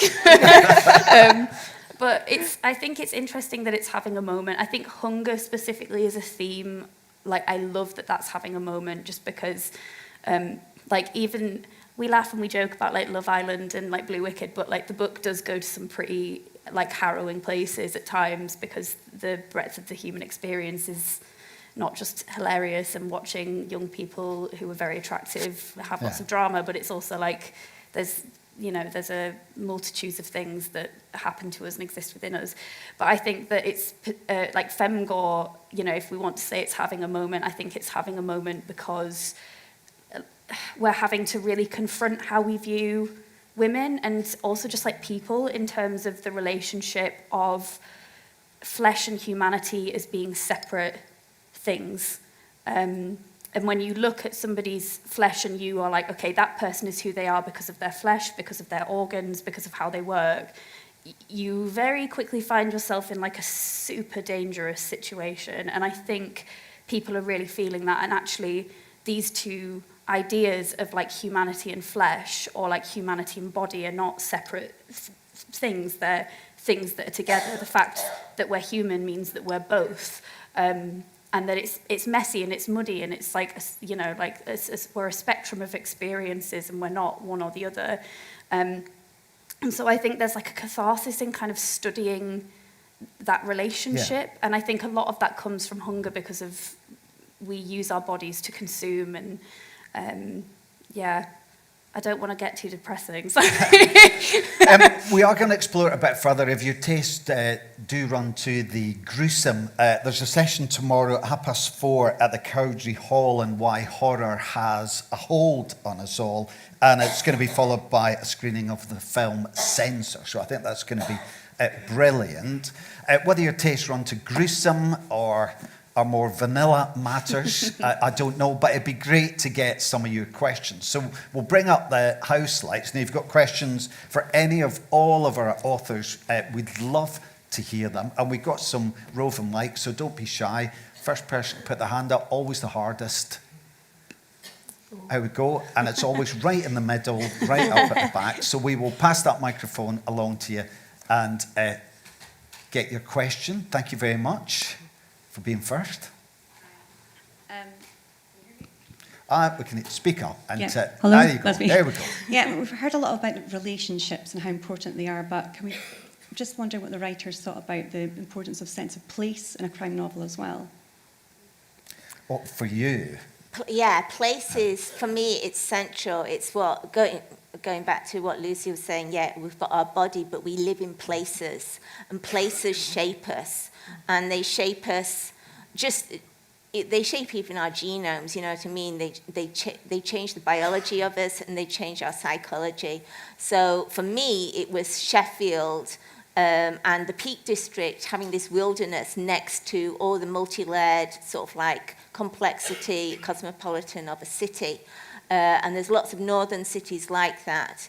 And then you're next to this wilderness, you know, this wildness. And it was also about the relationship to land and land ownership, particularly because Deanna's own family has been obviously disinherited by, you know, what the colonialism had done to Kenya. So it's about that, our relationship to the land. So for me, it was all about that, and how it changes your vernacular, you know, and it changes the whole pace and pulse of the story. It becomes you have a relationship with the landscape. You'll know if you live on the northeast coast or wherever you live, you are shaped by the landscape you look out on. I was listening to Alan Warner yesterday. I was talking about the mountains in his backyard. You know, they shape how we see the world, you know. So I really wanted to bring that up about urban youth who live next to wildernesses they can't access because they're for private landowners, you know, and the wealthy, but they can see them, but they can't touch them, you know, and that whole sort of like injustice I wanted to pull up. It's just in your blood as well. If you're northern, you talk about land in different ways. I mean, we were just talking about the flooding, you know, and things. She was telling even more horror stories about that. But yeah, I think it's crucial. And Tricia, you're an international diplomat. Every 3 years, it's a new posting somewhere around the world. It's currently Berlin. Why did you come back to Scotland for this? Well, I visited an island very similar to the one that's featured in the book, which was off the west coast of Scotland. It was, on that island, there was a total of 7 cottages, if I'm not wrong. I went there for 10 days and I didn't see a single person for those 10 days because it's a massive island. The cottages are very far spaced out. There's no cell signal, there's no Wi-Fi. So you do feel quite unmoored when you're there. But also, just to go back a little bit to what Nina was saying earlier about how places shape us, absolutely true, and how that, you know, it becomes part of your experience. So for me, when I was writing in that cottage sitting there, anytime I would hear a pine marten outside, I would jump because it's that total sense of silence. But what I was also thinking about quite a lot at the time was, how do we shape the places where we are at? And we talk a lot about, you know, to your question earlier, we talk a lot about characters and the psychology of characters. Something I spent a lot of time thinking about was the psychology of the landscape and what has this particular island gone through, you know, from being an entirely rural space to being a site of the clearances to being somewhere where sheep farming took place to now being turned into one of the most luxurious island retreats in the world. And it's that journey of the setting that becomes quite important then as much as the characters. Let's try and get another question in, if we can. We've got one right down the front here. And thank you for that question. Don't go home, by the way, with a burning question that you wish you had asked. Hi, sorry, I'm going back to relationships. Oh my God, I blanked. Right, Lucy. I think you balance like the tenderness and love in the relationships in your book really well with like how messed up like the cannibalism parts of it are. I was wondering if you can talk a little bit about like how you found that balance and how you put so much of that tenderness and love into that. There is literally one answer to this, and the answer is Steve. And if anybody has read the book and has met Steve, the bus driver, he is just the loveliest, warmest, nicest person. I love him with all my heart, and when I'm scrolling TikTok and I see Steve love videos, I get very happy. I think if you're writing something that is genuinely like super intense and where you showcase a relationship that is incredibly abusive and damaging, you kind of have to show them the kind of the multitudes of you experience in life. And for me, I'm writing a story about child abuse, and so it's my duty to give the character the tools she needs to survive that situation. And like a massive part of that is showing her what real love looks like. And so she has Steve, the bus driver, which is the man who drives her to school every single day, and can totally tell that there is something really fucky going on with her, but can't quite pinpoint that it's cannibals because obviously like he's never going to expect that it's cannibals. But kind of giving her those tools and those safe spaces, I think it's good for the character, but it's also good for the reader, because if you're immersing them, they're kind of going to be going with her through this journey. So you want to give the reader those kind of breaths as well. And it means that, like from a technical point of view, like those scenes that like are really hard to write and to read kind of have the impact that they deserve and kind of have the pathos that you want to give them. And so, yeah, the answer is Steve. Everybody should have a Steve in their novel. We've got time for another one or two questions. If we've got any more. If I don't have any more, I always feel, that's good, I must have asked all the right questions to them, but we do have one down the front here. Can you tell us what you're working on next?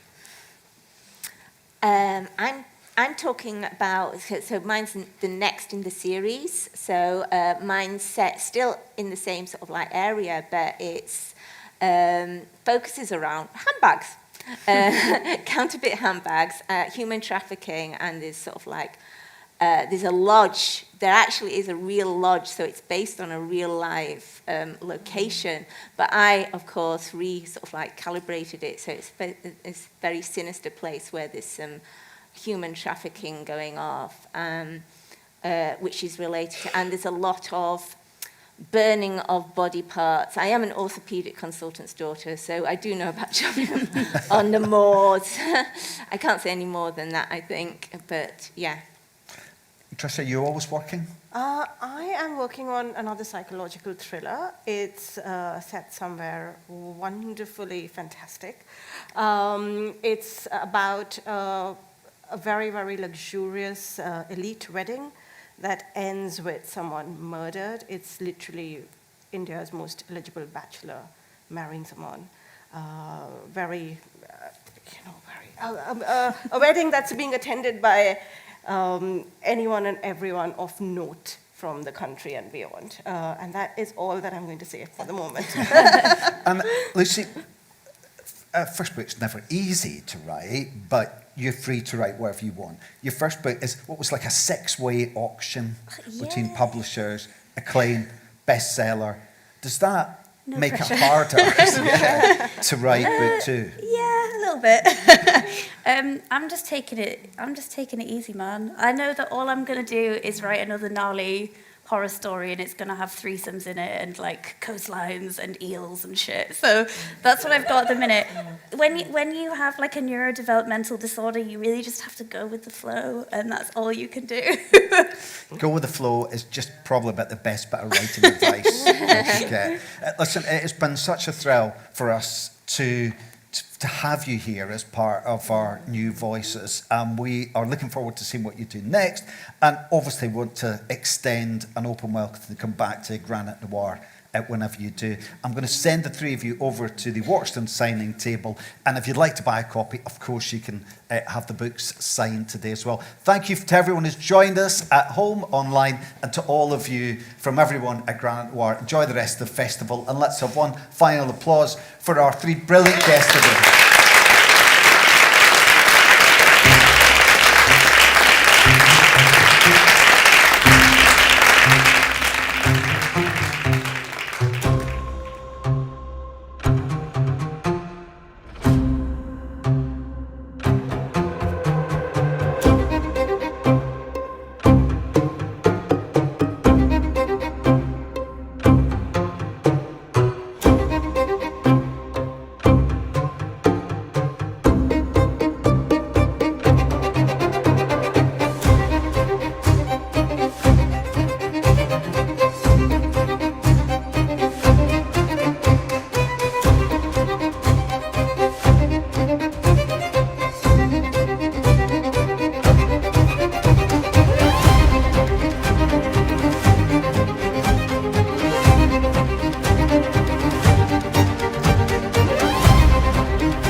How lovely to see so many people here. On behalf of Aberdeen Performing Arts and the festival partners, I'm delighted to welcome you to Granite Noir 2025.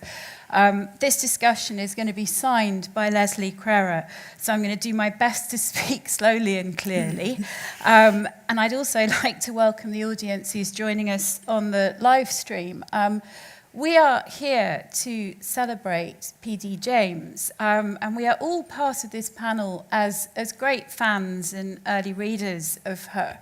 I'm Harriet Tice, author of psychological thrillers, and I'm delighted today to be joined by, firstly, the academic, Dr. Elizabeth Anderson, who's a senior lecturer in English at the University of Aberdeen. Her area of teaching and research expertise is 20th century women's writing, and in her free time she loves to read fiction of all genres, including crime fiction, from Dorothy Sayers to P.D. James. And up on the big screen we've got Sam Blake. Sadly, her flight couldn't make it yesterday because of the weather. Now, she has been writing fiction since her husband set sail across the Atlantic for 8 weeks, and she had an idea for a book. I hope he didn't get hit with weather like we had yesterday. She's had a string of #1 bestsellers and has been shortlisted for Irish Crime Novel of the Year 3 times. She's chair of the Society of Authors and has served on the board of the Crime Writers Association, as well as being the founder of Europe's biggest online writers magazine, writing.ie. Now, we're here, as I said, to celebrate and discuss the author P.D. James. She lived from 1920 until 2014. And as I'm sure you all know, she was a best-selling and internationally acclaimed crime writer, best known for her books starring poet-detective Adam Dalgliesh. She wrote 19 novels in total, as well as several short story collections and works of non-fiction. Her work has been translated into 36 languages and has sold millions of copies worldwide. And among numerous accolades, she won numerous prizes, served also as the president of the Society of Authors, but in her case for 16 years, and was made a life peer in 1991. Her publishers, Faber, have been steadily reissuing her novels, which is why we're here, really, to discuss her work. There's so much to say, though, that we're barely going to scratch the surface, but I think that we're going to give it a good go for the next hour. I wanted to start with this quote from the novel Devices and Desires, because I think it's a beautiful piece of writing. And also I think it shows how unusual a detective Adam Dalgliesh is, the poet who is a policeman. In this passage, he's showing his thoughts as he sits beside a body that has recently been discovered. The cold moonlight, the constant falling of the waves, and the sense of that stiffening body behind him induced a gentle melancholy, a contemplation of mortality, including his own. Timor mortis conturbat me. He thought, in youth, we take egregious risks because death has no reality for us. Youth goes caparisoned in immortality. It is only in middle age that we're shadowed by the awareness of the transitoriness of life. And the fear of death, however irrational, was surely natural, whether one thought of it as annihilation or as a rite of passage. Every cell in the body was programmed for life. All healthy creatures clung to life until their last breath. How hard to accept, and yet how comforting, was the gradual realization that the universal enemy might come at last as a friend. Perhaps this was part of the attraction of his job, that the process of detection dignified the individual death, even the death of the least attractive, the most unworthy, mirroring in its excessive interest in clues and motives man's perennial fascination with the mystery of his mortality, providing, too, a comforting illusion of a moral universe in which innocence could be avenged, right vindicated, order restored. But nothing was restored, certainly not life, and the only justice vindicated was the uncertain justice of men.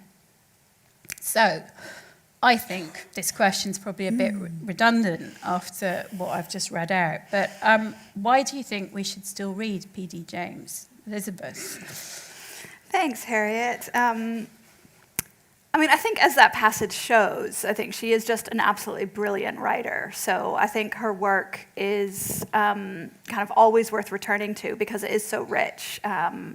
And she really, I think, there's multiple strands in her work. And she is incredibly strong on place. She evokes a setting, really, really strongly, and you can really, in that way, kind of live in her books.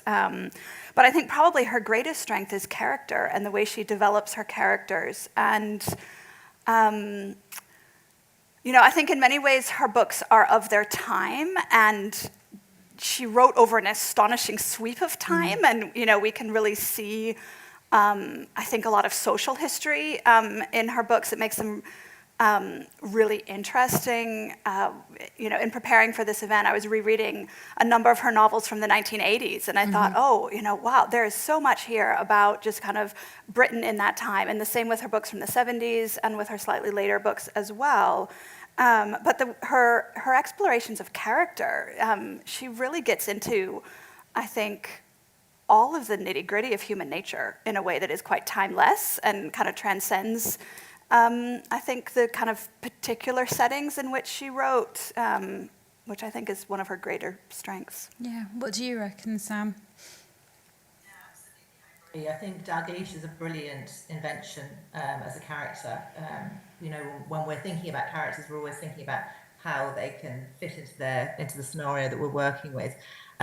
She talks about him being brave and compassionate, and how there's a part of him that we'll never quite know. And I think it's that sort of silence in the character which is really powerful. And part of that is because he's a poet, I think.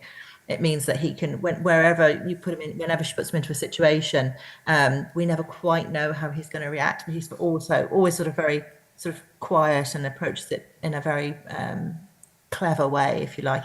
She always talks about him being very, very bright, and that was a quality that she admired herself. And I think that makes him sort of the man of all seasons in many ways, that he can go into all these different scenarios and meet different types of people. Drawing on her own background in the NHS and then in the Home Office, I think she's obviously moved around many different types of people, and Dalgish seems to do that too. No, that's something that I spoke about this actually in my panel yesterday, that Ian Rankin gave a lecture at UEA when I was there. And he said that the joy of a police procedural and having a murder investigation was that you can have that character visiting every strata of society, from prince to pauper. And I would agree that in James you really do see that across the board, even though he himself is such an esoteric and perhaps not particularly realistic police officer. He gives us an entree into society that really is fascinating. I found a couple of quotes from interviews that she gave in relation to the novels that she wrote. After I'd progressed in my craft, I came to believe that it's possible to write within the conventions of a classical detective story and still be regarded as a serious novelist and say something true about men and women and the society in which they live.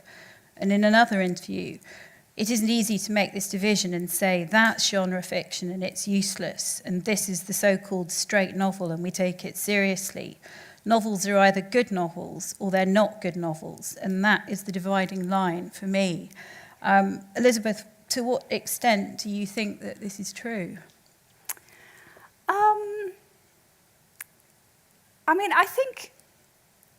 I think I would want to say that the dividing line between kind of good and not good novels is perhaps not as clear as P.D. James wants to say. I think, I think there are many novels that we might say, they have their strengths and weaknesses, probably including hers. But I do think that this idea of a dividing line between, say, literary fiction and genre fiction is a false one. Mm-hmm. And I do think in that way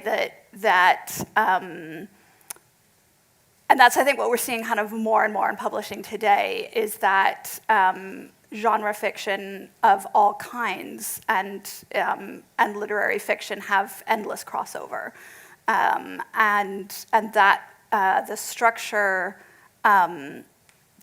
that's then kind of provided by genre, and that kind of holds for literary fiction as well. I mean, it has its own generic conventions. I think that structure that's provided is a kind of enabling one that can allow creativity to blossom. And one of the things that makes reading genre fiction of all kinds, whether that's detective stories or whether that's science fiction or fantasy novels, is kind of recognizing the genre conventions and tropes and seeing what that particular author and that particular text is doing with them, mm-hmm. and how they're transcending them and how they're changing them and how they're kind of doing them well or undermining them, how they kind of can surprise the reader, that you can get kind of both surprise and satisfaction from a novel of any kind. So a kind of a yes and, I think, kind of answer. What do you think, Sam? Yeah, no, absolutely. I think she loved the detective story and really respected that sort of structure, but then brought to it all of those literary things that we love, the layering and the imagery and the symbolism. And she talks about how the detective structure is, the mysterious death, the closed circle of suspects, the detective coming in being an avenging sort of deity to try and settle score, and then that logical conclusion, which is all in the book for the reader when they look back. All the clues are there, and I think she felt that convention could be very liberating. She talks about that a lot, and how that you can be creative within the structure. And I love the fact that she did choose that structure, because I think a writer of her caliber could have picked any, she could have gone any way with them, but using the structure, using the mystery and the puzzles, I think it's just, it's great. I mean, obviously we all write detective fiction too, and or crime fiction, and it's that puzzle, it's that mystery, I think, which is what drives us forward, needing to find the answers to the questions. And I think she enjoyed that, setting herself the challenge of finding out, what happened and why and to whom. Yeah, definitely. Well, yeah, because I mean, picking up on that she'd said in another interview, I've read lots of interviews with her in the last while. Very early on, I realised that what I still very firmly believe now, that I could remain within the form and be a serious novelist. It's difficult to write a good mystery, easy to write a bad one. That's why so many are written. But you have to do so much in your 80,000 words. Now, I was thinking about that because I don't know if people have read a novel called Eileen by an author called Atessa Moshfegh, but that is a sort of psychological thriller, and Atessa Moshfegh herself is quite a serious literary author. And I read an interview with her in The Guardian at the time that I have to say really put my back up, because she was very scathing about genre fiction, and she said that at the same time she wanted a wider readership. She actually wanted to sell some books. So she had gone off, no comment, but she had gone off and signed up to do a course of write a novel in 90 days with a huge amount of preemptive scorn. No one could possibly do anything like that. But she had actually found, as she did it, that having the constraints of that structure imposed upon her in a way freed her up to think more creatively. And she referred in her interview to a school, and I love that I can bring this in, a school of French structuralism called the Oulipo Workshop, where they set themselves, I think it was a 60s French thing, and they set themselves rules like, write a book without using the letter E. And the way they described that was that if you satisfy the Apollonian aspect of your brain, the part that likes order, then it frees up the Dionysian aspect to go absolutely wild. And their quote was, "I set myself rules in order to be totally free." I mean, I find that for me, when I'm, I know that there are certain tropes I need to rely on for psychological thrillers, and if I bring those in, then it's the problem solving. It gives me guides in which to operate. Do you find that that's the same, Sam?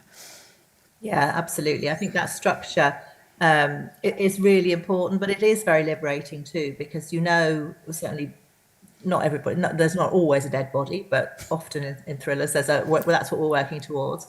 In detective fiction there would normally be a dead body, and I think having that and thinking about the motivation of the characters, the motivation of the reason for the murder.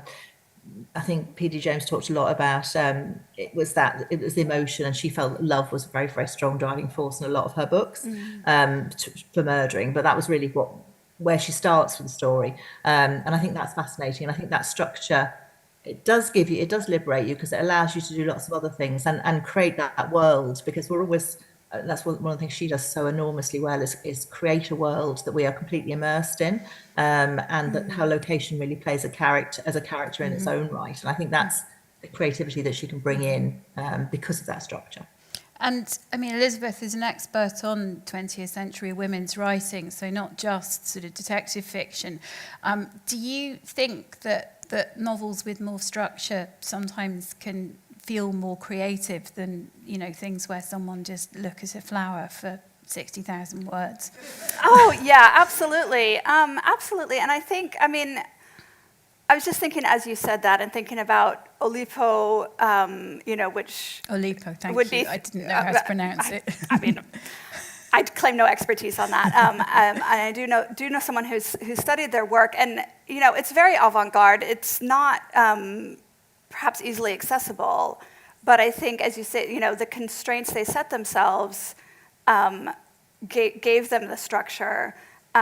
We see, particular kinds of structures in genre fiction, but in other kinds of novels, I think, again, structure can be very helpful. I mean, to think of, again, a more kind of avant-garde example, a novel like Mrs. Dalloway by Virginia Woolf, takes place over the course of a single day in a single location, which is London.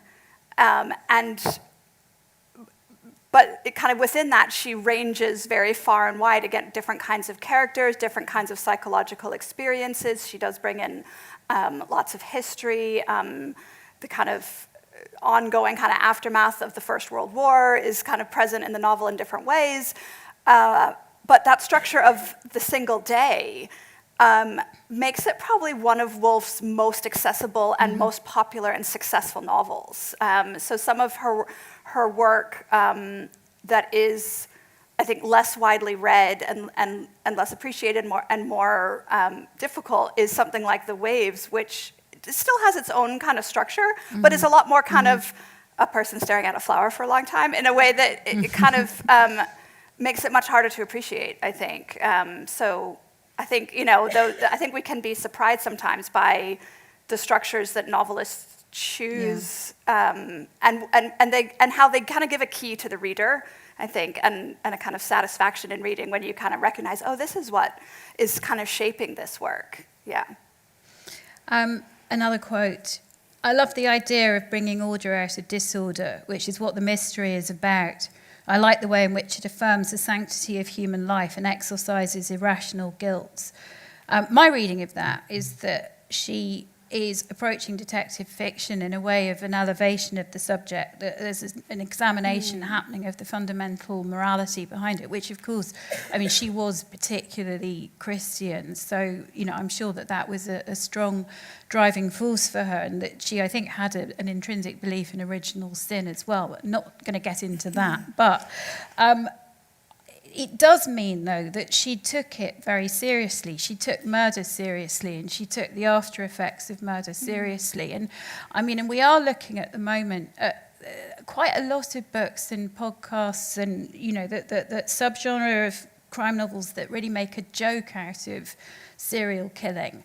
Do you think that a more moral approach would be something that we could perhaps more usefully take in our writing? Sam?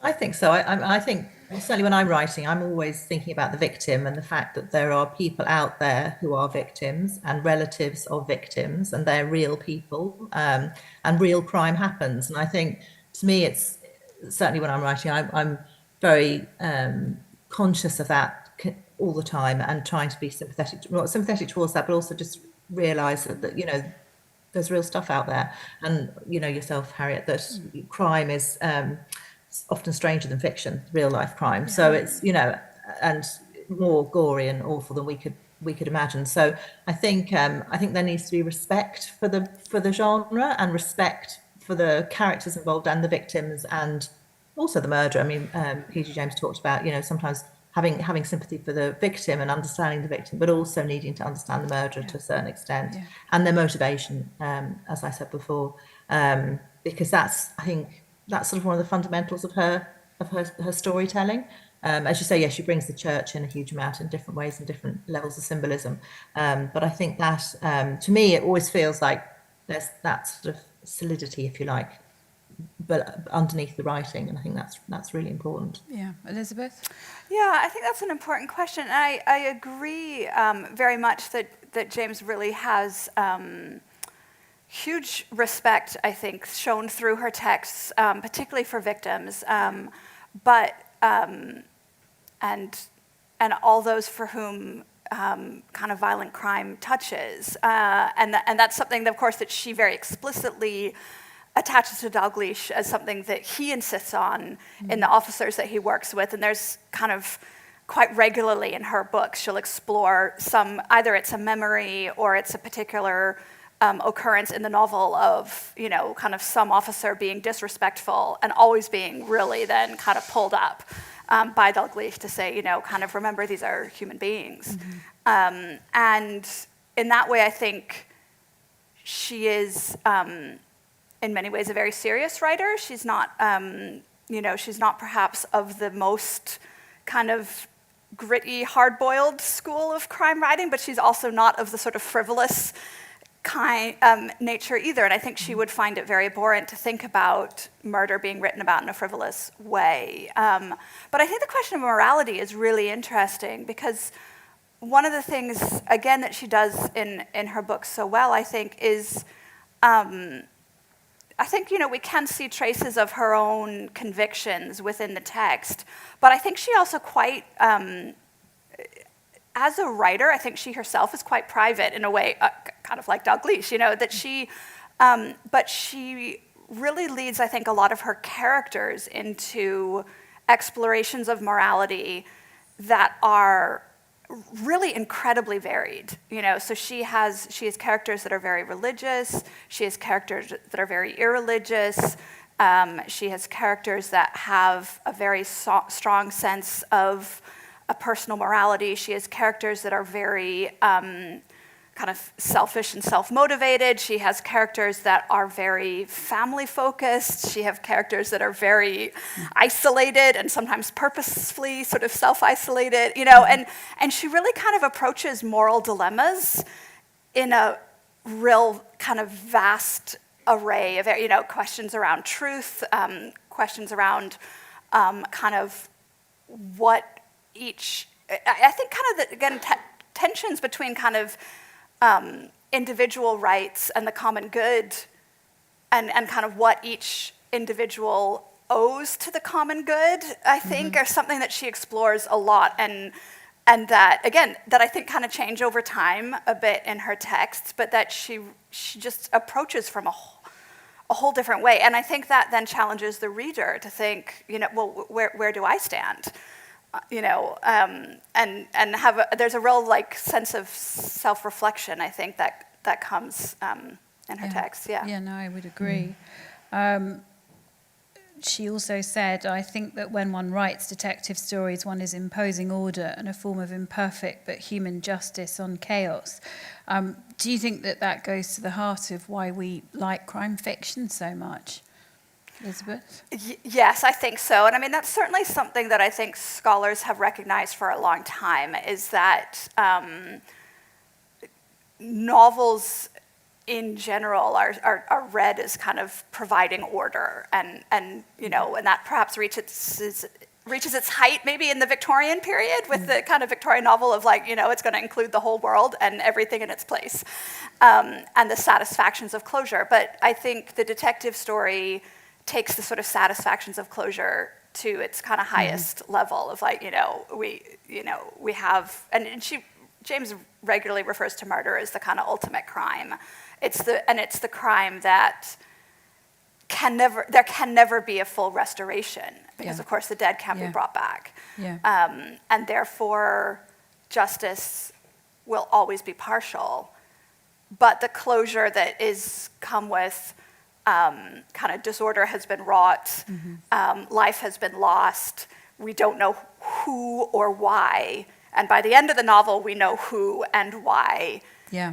And I think that does provide great consolation. Yeah, and I guess a question that I always have off, I think, the back of that, which I'm kind of now putting a question out to both of you, is a bit of does that make it an inherently kind of conservative genre, that it is about the sort of restoration of order rather than about kind of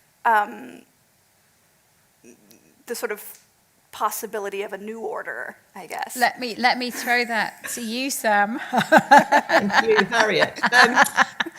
Yeah, I think it's you're absolutely bang on when you talk about detective fiction being that safe place for readers. And I think when we see spikes in anxiety, when the world is a bit shook for whatever reason, certainly there's a reflective spike in crime fiction being read, because yes, it's very much a case of where there's a whole load of things going wrong, and it's a bit awful, but you're in safe hands with a crime writer, because we will bring you through at the end.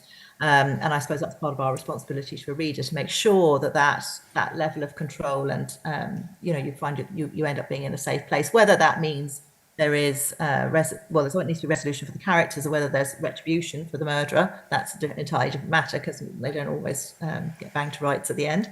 But no, I think that's a really, really good point. And I think, and I loved your point about how P.G. James covers all of those different types of people and different relationships and their sort of relationships with morality are completely different. But she manages to do it in one book, which is really every single book. So it's not just a bit of that in one. It's something that she does, and I think that makes her for a reader a very sort of rewarding read. That everybody's going to find something they can identify with. They're going to see things that they're familiar with, and I suppose that empathy is really, really important. I also think when she created Dalgleish, having this sort of grief and trauma in his background was a really strong character trait. And again, it's that empathy. It's the fact that he's been through this terrible thing with his wife dying in childbirth and losing his son, and has never really come to terms with that or got over it. It's almost like he fears another relationship in case he goes back into that sort of the trauma and the grief again. So I think she's well read, and detective fiction is well read because of that sort of well-roundedness, if you like, the fact that there's something for everybody in it. And yes, you're very much in a safe space when you read detective fiction. Though I think that, that is a good point, and you mentioned at the beginning of how she is very much an author of her time, and it is, if you look at what's been happening with the Metropolitan Police, for example, that the idea of a police officer like Dalgleish, who's so inherently decent, and the idea that justice is done by way of arrest and conviction is, I wonder if one of the reasons we read it too is the sort of harking back to a time that, probably didn't ever exist, but it feels like there was a safety there, which in reality isn't there at all. And in fact, it perhaps does a disservice that we keep, is it the sort of the whitewashing of the police service? I know that there's an actual word for this, and I was thinking about it with its, Brooklyn Nine-Nine and the NYPD, who seems so, funny and lovely, and Jake Peralta, we all love him. But actually, the NYPD are up to all sorts of awfulness. So it's always worth bearing that in mind when we read fiction like this, that the reality is sadly very far removed from what we see on the page of this very thoughtful man. I'm going to move on to... Sorry, Harry, sorry, can I just no, jump in on that? please, yes. I think that's a really important point. And I think what I see in James is a real tension in that I think, she does... largely presents the Met in a very positive light, and certainly via Dalgleish. She was very senior in the Met, and we don't really ever see him criticizing it in a serious way. But at the same time, she also does, I think, seed in across her books a recognition also of its limitations and its drawbacks and its vulnerabilities. And again, I noticed this in rereading it more recently, some of her novels from kind of the mid-'80s, where she does note that, Dalgleish has this sort of moment of reflection of, perhaps, I was always told to seek out a police officer if I was in danger as a child or if I was lost. Perhaps black children wouldn't be comfortable doing that, and their parents wouldn't be comfortable telling them that. And he has this moment of reflection, and he doesn't really do anything with it, and it doesn't really go anywhere. But it's also there, and it's there in a novel from 1985. So I think she herself perhaps was seeing some of the cracks that she maybe didn't want to recognize in a more serious way. And I think that is, again, I think that's a tension in her books. Well, I think this ties in with what we were talking about earlier, that what she said and what she put on the page were perhaps two quite different. She was an inherently very conservative figure with some very, very conservative views, which were, of their time. But yet the characterization that she gives, even in, you'd sort of come up with an example of a character who died of AIDS in one of the novels set in the 80s, and how sympathetically that was drawn. And that's the sort of, it's almost as if there was a tension within her of her public face of thou shalt not, and yet her more private, compassionate side. I think she had huge compassion and empathy for individuals, and that's, again, her greatest strength. And she was always, I think, willing to try and see all sides of a character. And one of the things I think she does so well is make us empathize with really incredibly unsympathetic characters that you think, if I met this person, I would not like them. And you know, again, like as many of the characters in her novels will say about a victim, I'm not sorry that they're dead.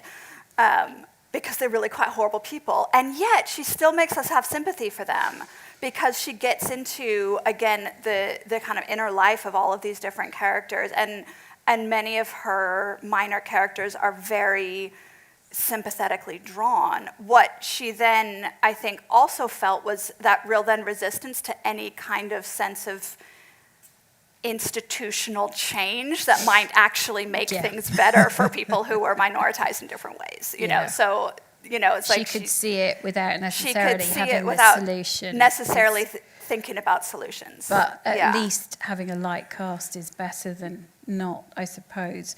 That moving, I mean, that actually takes me quite nicely in terms of the characterization into my next question, which was that you know, the way that we're taught now to write novels is that we have to start in media res, and that you kick off with a bang and you've got the body immediately.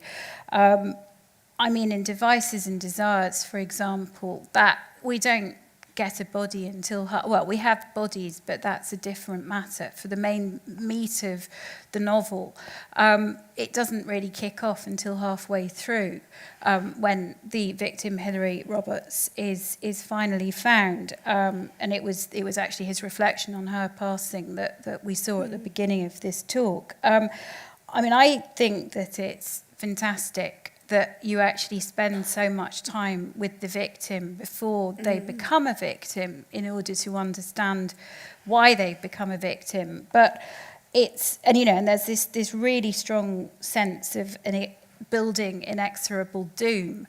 But there's no getting away from the fact that it's quite a slow burn approach, and that, you know, Sam, I know that you may not get this, but I certainly get some criticism sometimes about that being a slow burn book, and people don't like it. You know, they want their bang to start immediately. Do you think, though, that we could perhaps take a bit longer over the setup, that it would be an approach that, even if not one that publishers seem to encourage, would be one that we could, you know, perhaps start bringing in? What do you think? I think it's tricky nowadays because we're writing for readers whose attention spans have been shortened by social media. And so people are responding very quickly to things, and they want instant satisfaction, and they want to be drawn into a story very, very quickly. And that's something I suppose we need to be conscious of. So our reader is a different reader from P.D. James's reader. I think, yes, she gets us straight into Devices and Desires. You mentioned she gets us straight in. I love the way she got us straight into that, the start with knowing that the victim is going to be a victim, and then we're at the edge of our seats waiting for it to happen. And so, yes, so we meet them and we get to know who these victims are going to be, which I think is lovely. And then we go off to Bedford Row and to the poetry, the whole conversation about poetry and Dalglish and collecting proofs to take to Alice, and we go off, we're not even in. Move away. So I think she has, from the perspective of a reader, she was writing at a time where you could be much more indulgent in terms of creating character and location and all of the things that she does. So I think we probably have a slightly tougher job, in the sense that we need to carry those readers along quite quickly, but still give them that depth and that immersive sense. Yes, it's I think it's to do with the reader as much as anything else. What do you think? I mean, I have a couple of thoughts on that. I mean, one is I think it's worth pointing out as well that P.D. James's books didn't get really long until she was quite established in her career. You know, there's no that, other authors like that you know, that I can think of. So, you know, so I mean, you know, so she'd been writing for a good, you know, decade or more before you start getting the real doorstoppers. And so I think, you know, in a way, she perhaps had to sort of earn that kind of grace from her publishers.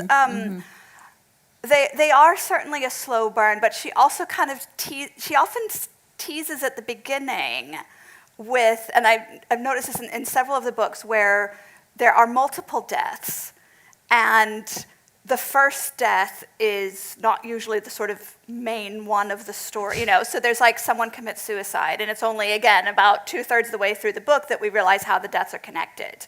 But she does that in a couple of occasions where there's a suicide very early on, and then, or in the case of Devices and Desires, there's a serial killer who isn't even... Yeah, not relevant. I love that. Not even the you main just don't bit. get that in It's anyone just now. oh, there's a serial killer doing his thing. It just operates off in a corner. And the story starts then with one of their victims that isn't the sort of main focus of the story, but it does do that bit of just sort of pulling. And I think, you know, there's several of her novels, even in the first sentence, will indicate that, you know, there's a death. So it's a bit of a grabs people in. Then we have this whole long kind of discursive thing, you know.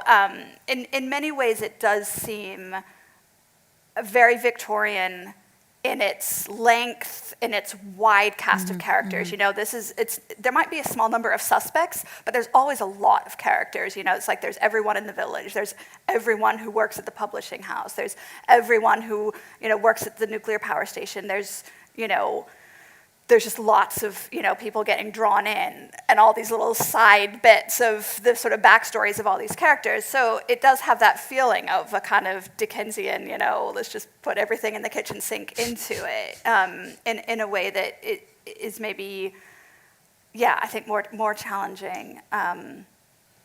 I think that's very skillful misdirection, though, isn't it? Because yes. And she's a master of structure. Yeah. She talks about Jane Austen being a master of structure too. But that thing, particularly with the Whistler, we have these deaths at the start, and we're convinced that this is what the story is about, and we don't find out until halfway through that it's, you know, it's not that at all. But that's got Dalgleish to Norfolk, and got him into the right place for the story to unfold, and because we're hooked.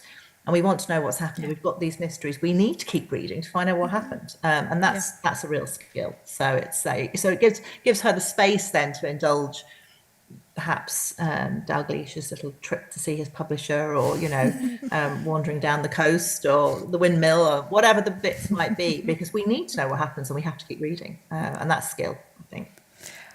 She referred in interviews more than once to the W.H. Auden essay, The Guilty Vicarage. In that, he says that a body on the drawing room carpet is much more interesting than the bullet-riddled bodies down Raymond Chandler's mean streets. And that is something that James plays with a lot herself in terms of where she puts her bodies. That, you know, we have one in A Certain Justice that's found in a barrister's chambers. We have the body in Death in Holy Orders that's found in the church of a theological college.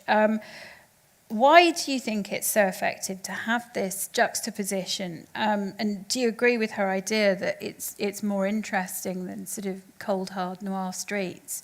Sam?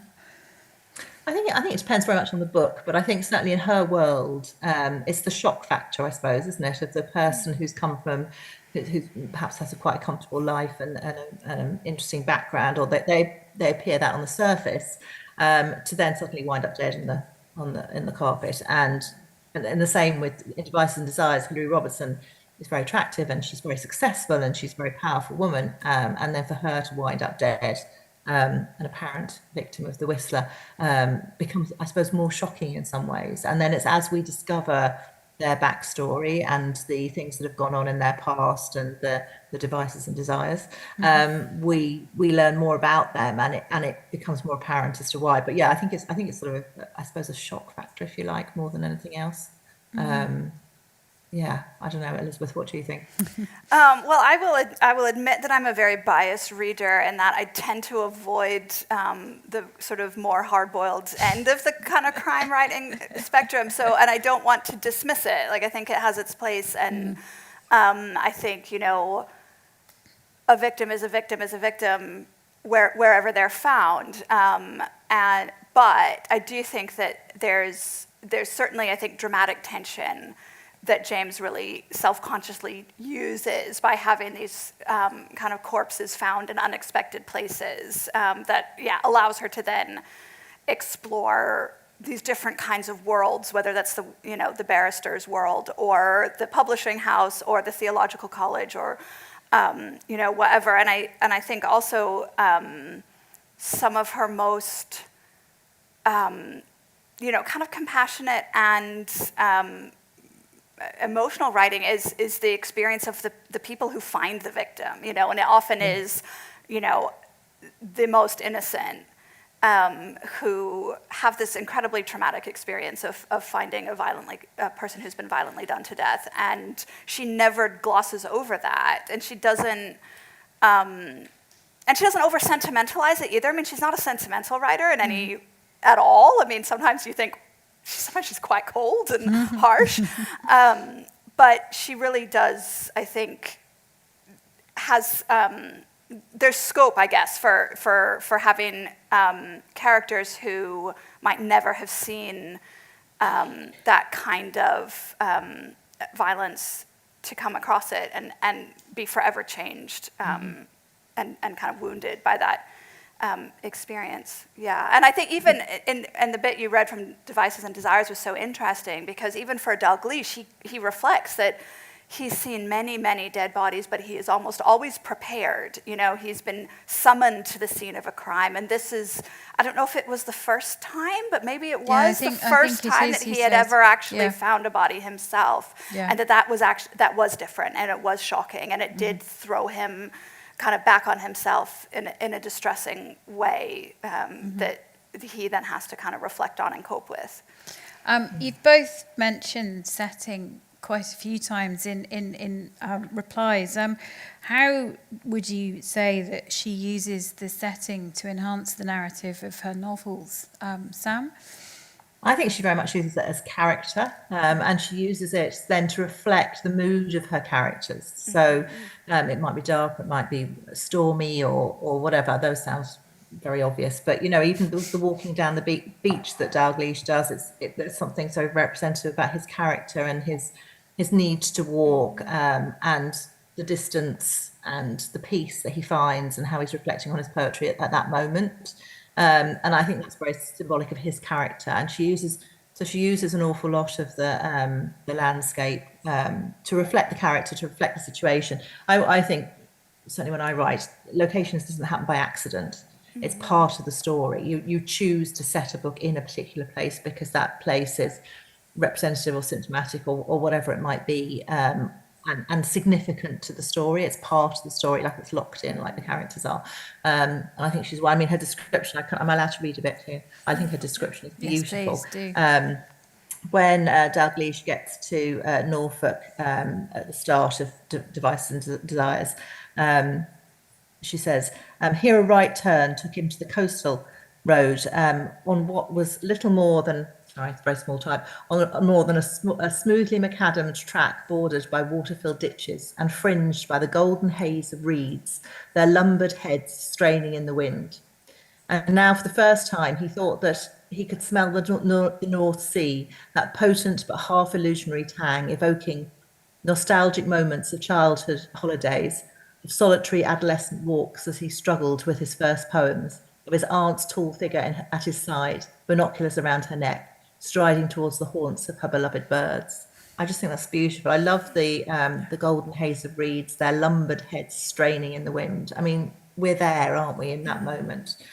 So her choice of language is just amazing, and we get so much more from it. It adds all of those extra layers to make us really see and feel the story and feel those characters.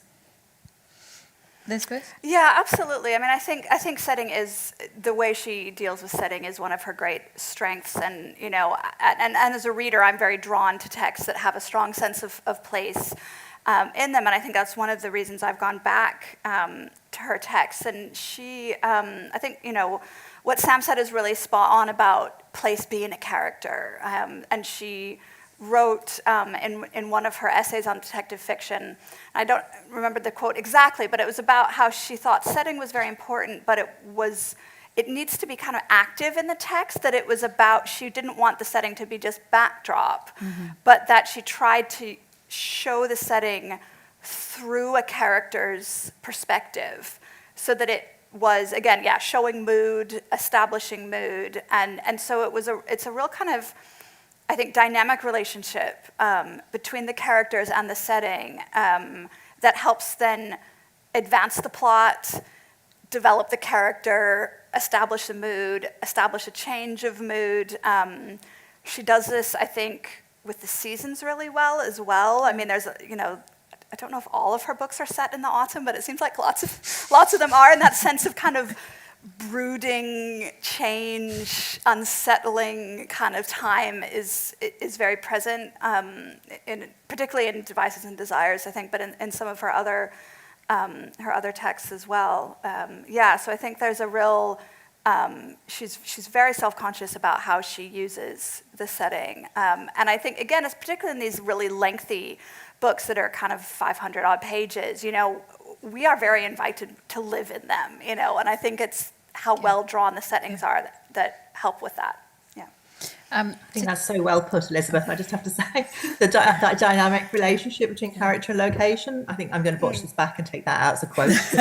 You nailed it there. It was brilliant. Yeah. And I'm going to take us away from such lyrical thoughts to something slightly more profane. In her extended essay talking about detective fiction and in many other interviews, she was very rude about Agatha Christie, describing her as a literary conjurer who places her pasteboard characters face downwards and shuffles them with practiced cunning. And this is a piece of shade that I would love to have come up with myself, that perhaps Christie's greatest strength was that she never overstepped the limit of her talent. Burn. Do you agree? This is really controversial stuff now. And I'm going to ask you, Sam, how do you think the two characters compare, especially given Christie's like massive popularity? I think it's a good question. I think they write very different books. I think P.D. James is very much that literary writer, and she's focused on all those elements. She was a lover of poetry, and she loved sonnets, and she brings all of the imagery and the symbolism and all of those things to her books. Whereas Agatha Christie was very much plot driven, and her plots are genius. And I always marvel that every book has a different solution and an incredible solution. You know, Murder of Roger Ackroyd brought in the first time we had an unreliable narrator. And so they're incredibly clever books. So I think it's two different skill sets, I suppose. The genius of being able to plot, and then I suppose the genius of that literary imagery and scene building. Two different things. So I'm remaining very neutral on this subject. And as president of the Society of Authors, I admire your diplomacy. That's very well put. What do you think, Elizabeth? Well, I mean, I think I would go back to what I said at the beginning about saying that I don't think there is actually this firm dividing line between good novels and not good novels. And I think I do agree with Sam that there are, you know, the different writers have different strengths, and you know, apples and oranges you can't really compare them. And I think, I think Christie and James are very different writers, and I don't think James's characterization of her is fair. I'm glad you say that, because actually I was going to leap slightly to Christie's defense, because I mean, for a start, she manages, you know, talking about how much you have to do with 80,000 words. I mean, she sticks to well below 80,000 words for just about all of her books. And also, I think that with some of the there are some psychological thrillers in there as well as the sort of the locked room. I think, I mean, The Hollow, for me, even though, okay, that is more of a detection, but The Hollow has some characterization which I think is absolutely superb in terms of the unfaithful genius husband and the way that plays out. An Endless Night, I think, is an absolutely tremendous Christie novel, and she does that with so little. It's just sort of dropped in there, and given that writing short stories, I mean, I've only ever written 2 because they're really difficult. They say that novels are a sort of a lazy person's way of writing short stories. And I mean, I'd certainly own that characterization for myself. So I think that I do not, this is probably heresy to say, and sorry, I know we're celebrating James, but it's possible that there might have been a little bit of jealousy coming in there. Even though she was so much lauded, Christie was even more widely lauded. And but yes, I suppose we'll see in another 50 years who's still being read and to what extent. I mean, we are. Sorry, yes, of course. Jump back in again. Well, I would say I do see some. I think there is actually a line you can draw between Poirot and Dalgleish. They're very different in many ways, but they have their similarities. We don't know Poirot's backstory, but they are both so idiosyncratic. They're idiosyncratic. Again, their intelligence, their sense of being able to sort of penetrate the mysteries of kind of human nature. Yeah, I mean, I think. Yeah, I think there's influence. Yeah, even if she wouldn't have owned it, but we can't ask. Yeah. And I think we're coming close to the end. So what I'm going to finish up by doing is asking you both what your favourite novel of P.D. James is, if you are able to narrow it down to one, and why. Sam? Well, it's probably hopeless when it comes to these things because I'm always love the thing I've read most recently. And I read Devices and Desires again, and I just was so taken by the structure and by the beautiful writing, that lovely landscape. And there are so, as Elizabeth said earlier, there are so many different types of characters, and there are so many different plots and subplots woven through it. And yet they all balance beautifully and they all interconnect beautifully. So in terms of sort of, it's like a beautiful piece of knitting, I think, a P.D. James book. It just is everything, every stitch is there for a reason, and it connects with the next one and it holds it all up together. So from that perspective, I think I'd definitely go for Devices and Desires. Sorry, cop out, because I've literally read it most recently. It's. I mean, I think it's brilliant. It is long, but it doesn't feel as if any of it's wasted, I don't think. How about you? Well, I think my favorite has always been actually the first one I read, which I read kind of right shortly after it came out when I was in my early 20s, and I've gone back to it several times, which is Death and Holy Orders. And I think I like it partly because it's set in a theological college. I quite like churchy books. I quite like academic books, unsurprisingly, perhaps. I think it is somewhat of an homage to Dorothy Sayers' Gaudy Night, which is kind of one of my favorite novels of all time. Brilliant book. And I think also because it brings in the wonderful Emma Lavenham. And one of the things I really love is books that kind of blur genres. And one of the things I'm really excited about kind of in kind of most kind of recent readings is seeing how kind of fantasy and crime are starting to kind of have more and more books that are kind of crossing over. I think that's great, but also the romance and the murder mystery kind of crossover. And obviously the romance element in Death and Holy Orders is very subtle and very, very side plot. But it's there, and it kind of then develops through the next couple of books in a way that I quite appreciate. I think I would say A Certain Justice, primarily because of my previous work as a criminal barrister.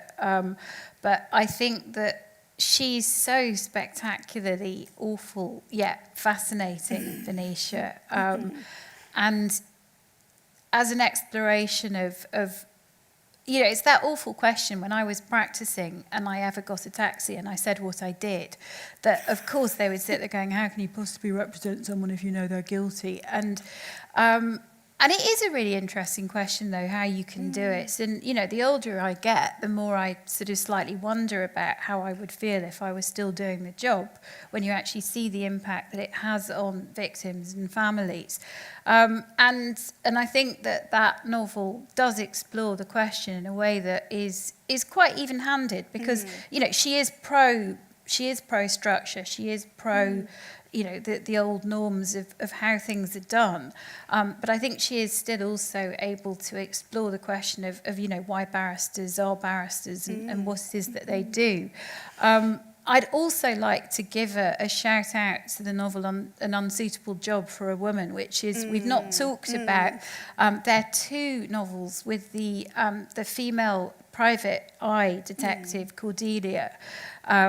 I mean, sadly, the series was never further developed because it made its way onto television, and James hated the way that they showed her, that Cordelia Gray was her name, that they gave up. She wouldn't do it because she said, I'd have to do a whole disclaimer at the beginning saying that they took the character and they made her something completely wrong, and I'm now reclaiming her, and so she didn't do it. But that was at the time that novel came out, was also around the time that there were the Patricia Cornwell novels were coming out with V.I. Warshawski and Sue Grafton, and that bit in the 80s when, you know, female-driven detective fiction was really starting to be a thing.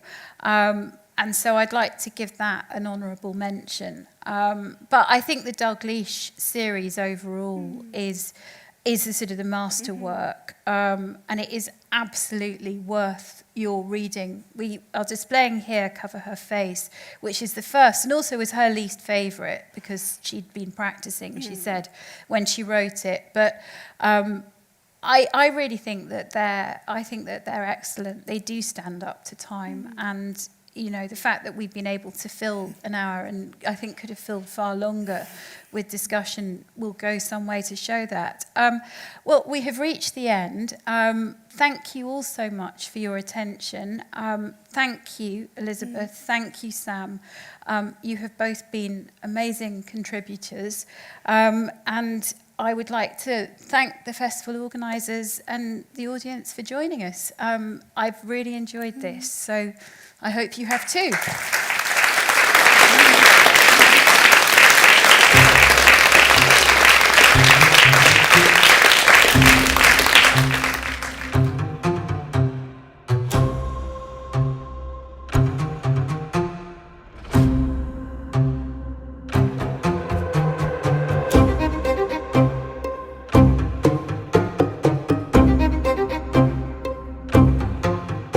Hi, Sammy.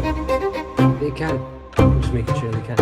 Yeah, they can't hear you in the room anymore. I'm sorry, the nature of it, everyone just disappears. But, That's brilliant. That's great. Listen, thank you so much. That went very well. We managed to get through it. well done. No, it's a total pleasure. Just email you the link if you want to track back and have a look. Your camera mix was different what people online saw. People online did see you. I didn't send you back to you because it's distracting. Huge in the middle. Gosh, yes. Thank you so much. That was seamless. Well done. Brilliant. Thank you so much. Take care. Bye-bye.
Okay. Are we all here? I think so. Good evening, everyone. Welcome to Granite Noir and Myth, Murder, and Monstrosity. My name is Eris Young, and I am delighted to be on stage with 4 fantastic writers this evening, the first of which is our local in the limelight, Bernard Briggs. So Locals in the Limelight is Granite Noir's way of highlighting exciting local talent. So would you please give it up for Bernard Briggs?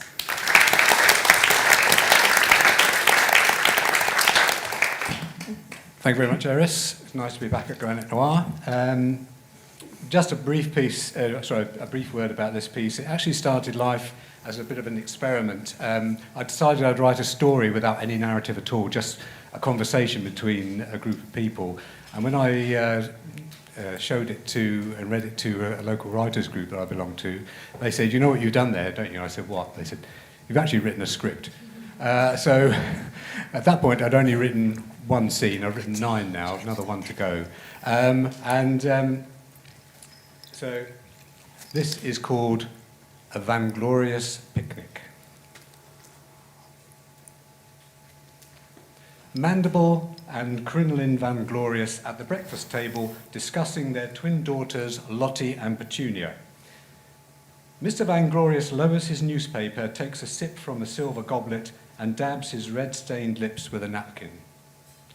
Where were they this morning? Yes, Lottie was attached to one of the tassels on the chaise longue. I think the poor thing is still a bit confused.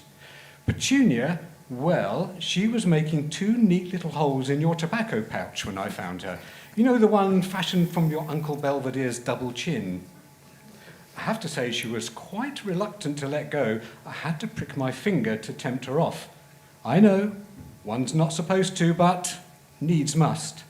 You'll have to be careful with that, old dear. It's quite risky weaning them too early.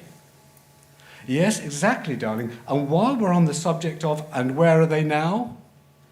I locked them in the stone cellar. They can't get into too much trouble down there, and it's nice and dark. Which one's the stone cellar again? The one above the bone cellar. Oh yes, is the boiler on? We wouldn't want the little mites getting cold. Oh yes, and Mrs. Scrivens put down some straw and a bowl of water. Jolly good. This parenting lark is proving a bit tricky, don't you think? Mrs. Vanglorious toys with a sliver of raw kidney on her plate. When do you think we should, let them out, so to speak? I'm so excited to show them off to my friends. Millicent thinks... Millicent? Yes, you know Millicent. Her husband is the superintendent at the mortuary. Afraid I can't place them. The very pale man who fell out with the committee. You remember? Do I? Yes, surely you've not forgotten, the shortages last year. Shortages? Sorry, still, the substandard imports. Oh, yes, the gaunt fellow, very little meat on him, as I recall. Yes, that's the chap. Well, his wife, Millicent, was saying one should integrate the children as early as possible, helps them concentrate and prevents some of the biting. Does it? Oh, yes. Apparently they were able to avoid quite a lot of damage to their furniture when they let their little ones out at a mere 12 months. My lord, that's a bit young, don't you think? I mean, how old are ours now? Mandible, really? Spleen croquettes are cooling rapidly on their serving platter. Mandible picks one up, sniffs it, and pops it into his mouth. Sorry, Crinoline, old thing. I think I'm still trying to come to terms with the fact that we have children at all. Well, we both are, darling, but you really must focus if we're to make a success of this. After all, we are a partnership with responsibilities. Not something to be taken lightly. And for your information, they are 15 months already. Pardon? Lottie and Petunia, 15 months old and still sharpening their teeth around the house.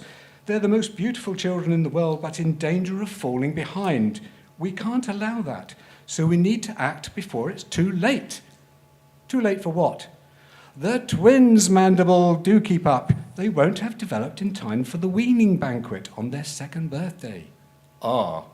Yes, So what do you suggest? Well, I was thinking about, I'm not sure how you feel about possibly a picnic, perhaps? Picnic, you say? Yes. During the day? Well, obviously not, darling, no. Glad to hear it. You'll be aware those newfangled extra-strong sun creams do not work, especially for people with our elevated lineage.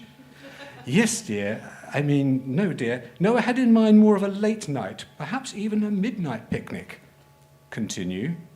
Well, I thought we could hold it on one of the rear lawns. We could erect some decorative lighting. Lottie and Petunia would love that. Lay out rugs on the terrace, invite all of our friends and their children, of course, crack open some barrels of au naturel, and if we're lucky, perhaps entice 1 or 2 special guests from the village to contribute to a buffet. I can't think of anything better to show off the girls. It'll be just wonderful. I have to admit, my dear, you seem to have thought of everything and paint quite the jolly picture. It'll have to be a warm night, though. The next couple of weeks or so are meant to be really warm and dry, even at night. So Mrs. Scrivens was saying, anyway. Apparently she has special intuition in such matters, inherited it from maternal grandfather, who inherited it quite. Well, this definitely appears to mean a lot to you, Crinoline, and even I can see the benefits all round. Let's organise it without delay. We'll show everyone how proud we are of our 2 little ones and how up to date we are in our parenting methods. Ring down for Mrs. Scrivens and let's discuss the arrangements. Oh, Mandible, how exciting, thank you. You must promise me, though, no more finger pricking. I promise, not even for you, darling. Thank you very much.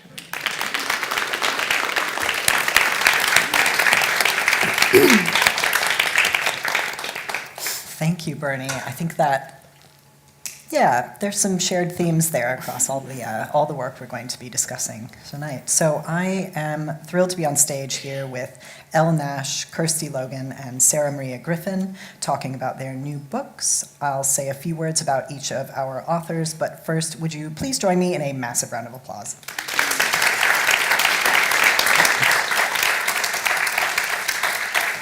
Thank you very much. So today we're going to be discussing three very dark, sly, subversive new books, which is to say Deliver Me by Elle Nash, No and Other Love Stories by Kirsty Logan, and Eat the Ones You Love by Sarah Maria Griffin, which you can currently pre-order. So I'll just say a few words about our authors. Author and screenwriter Elle Nash is the author of 4 books, known for her exploration of desire, identity, and revenge. Her most recent novel, Deliver Me, was longlisted for Fiction Book of the Year by Scotland's National Book Awards. And as a journalist, she's known for her intimate style of interview with some of culture's most complex figures, including author Bret Easton Ellis and former adult star Sasha Grey. So, Kirsty, juggling all these books.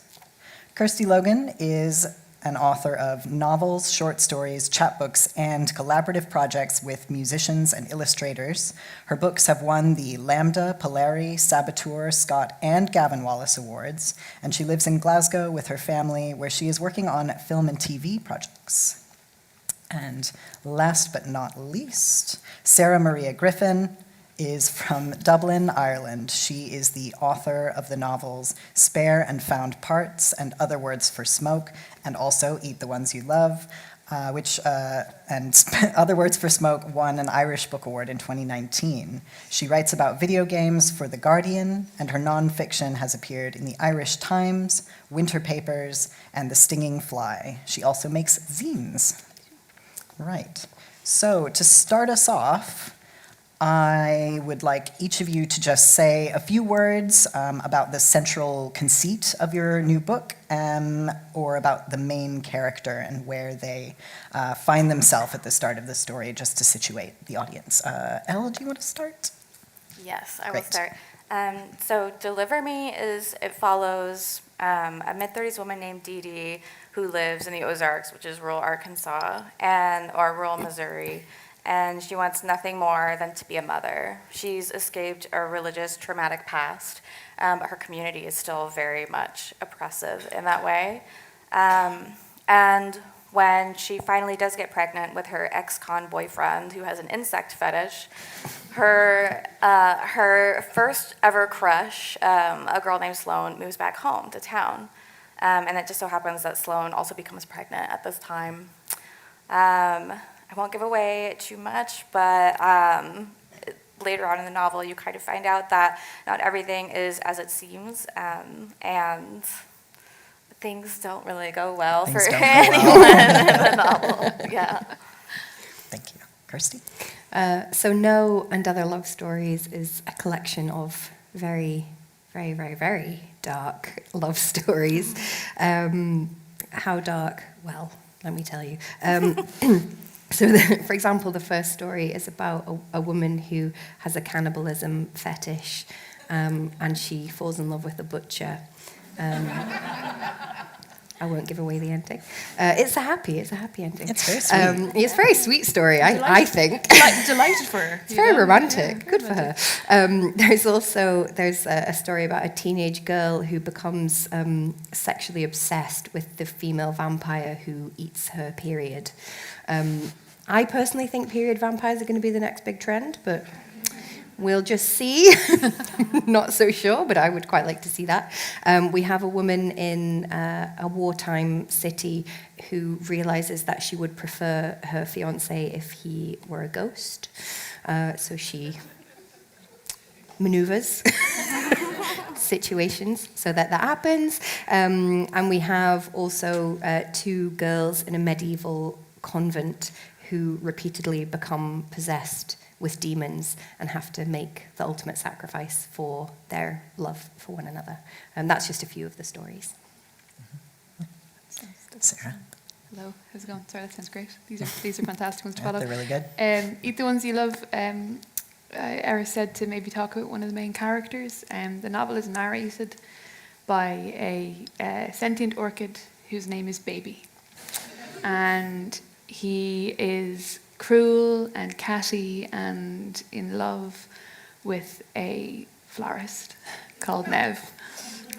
And the story of Eat the Ones You Love unfolds in a shopping centre, not unlike one that I spent many years working in slinging video games. And it centres largely a woman called Shell who begins to work in the flower shop and starts to fall for Nev, unaware that Nev is otherwise spoken for. The story moves between the shopping centre and Nev's former fiancé, Dr. Jen, a benevolent American who has recently skipped town and finds her way back to the mall at the heart of the story. Yeah, that's kind of what it's about. Yeah. It's a horrible time. Yeah, things also don't go well. No, everyone gets what they deserve, I'll say that. Yeah. So the first thing I want to talk about is desire, because it's really central to all 3 of these books. Our characters' desires get them deep into trouble, and the pervading sense of like unfulfilled desire especially creates a lot of tension. So what is it about desire, especially unfulfilled desire, unattainable desire, that is so horrifying? I think for a woman, writing about desire is still such a taboo. And a lot of the events that I've done for this book, people are like, the taboos. And obviously there's this stuff about periods and cannibalism, but to be honest, I think a lot of it is desire is the taboo. And I think there are a lot of restrictions on how women are supposed to act, how queer women are supposed to act, and how mothers are supposed to act. And as a queer mother, I feel that triple. The restrictions that are not spoken. You aren't told that you aren't supposed to do or say or feel certain things. But for someone who is in the care of a young child to have these unusual desires is seen as risky or dangerous, or what about the child? And I still think to write about desire and rage in particular, for women and for mothers, is still really a huge taboo, even though that's something that we all feel to some extent. We all feel some desire for something. We all feel rage about something. But it still is such a difficult thing to write about. And maybe we have to have them be unfulfilled to give ourselves a little bit of a buffer. It's almost safer if it's unfulfilled. I was just thinking about how all of my unfulfilled desires always get me into trouble. Well, maybe that's why I write about it so much. I honestly, I understand exactly what you're saying, and I feel like I often think about desire and from the Buddhist perspective about how craving becomes like the seed or the root of all suffering. I think for a long time, especially when I was younger, I had this perspective that also probably came from religion, of this sense that like any desire, any craving, like this is bad and it must be squashed. And so I think, for me, I'm just consistently fascinated about even if you work through a process of accepting your desire, like on a human level, it's kind of inevitable that something else, like it's always going to come back. Like desire is like a cyclical thing that actually never ends, and we all have it. And also it kind of like feels really good to yearn, and I like exploring like that. Like why does it feel good to have like this tiny little bit of like, or even the huge amount of like suffering of like that gap between what you want and what you can have, And why do we like to live there? And then why does it breed obsession? And then what's like the tipping point when you're probably going to accidentally murder someone or kill the one you love? You know, like where is that tipping point? Yeah, it's that safe buffer. And Yeah. yeah. Yeah, I think that they really kind of nailed it. There is nothing more dangerous than a pit without a bottom, you know, and that endlessness that you can access when you're in a state of desire can become extraordinarily dangerous and also extraordinarily taboo. It's difficult to describe. It's hard to talk about. It's not really a pleasant kind of over a cup of tea with your pals, like, oh, I have this huge gaping maw inside of me. You know, it's very difficult to wrap language around, which is why I think it's such a fabulous place to explore horror. Because there is nothing more frightening than not being able to see the end of the tunnel, you know, and especially when it comes to want. You know, that what if there was no answer for the pain in your heart? What if there was no answer for the hunger? Like that's the scary stuff, you know. And I think walking into that it's so much fun to walk into it in fiction, but it's not great crack when you're kind of living it day to day. You know what I mean? So you can kind of erect it and become an architect of this want within the work. And in some ways, for me anyway, I find it a lovely site of purging. If I take the chasm out of myself and put it in the pages, then maybe we might find a bottom to the pit after all. You know? And I think there's so much shame in admitting to having that chasm, or there's so much shame in admitting to hunger for anyone or anything or any experience. But yet we all live under capitalism, which is about creating that hunger, creating that desire for things that we probably don't need, actually. So simultaneously, we mustn't admit that we want anything or need anything, but also we must be constantly unfulfilled in order for capitalism to work. Because if that chasm was filled, we wouldn't buy anything. No. So hunger is the nature of the world, right? Yeah. We kind of the first thing we do when we arrive is we scream for food. And the way that I had a baby very recently. And that is how we stay in the world. We stay hungry, we stay wanting. And that's how the great machine keeps us. You know, the hungry are very easy to control. Yeah, I knew we would talk about capitalism sooner or later. Oh, yeah. I think we made it, 10 minutes? Yeah, right in there. It's been, Eat the rich you love. Yeah. Delicious. So beyond unattainable desires, these books really showcase the unique psychopathologies of their characters. Each story in No kind of peels back the lid on very specific and strange inner lives of the characters. In Deliver Me, there's a really intense, visceral, psychological portrait of the main character. And in Eat the Ones You Love, we have Baby kind of narrating these surgically precise analyses of Shell's insecurities. So as writers, how do you go about inhabiting the psychology, the often broken psychology of your characters?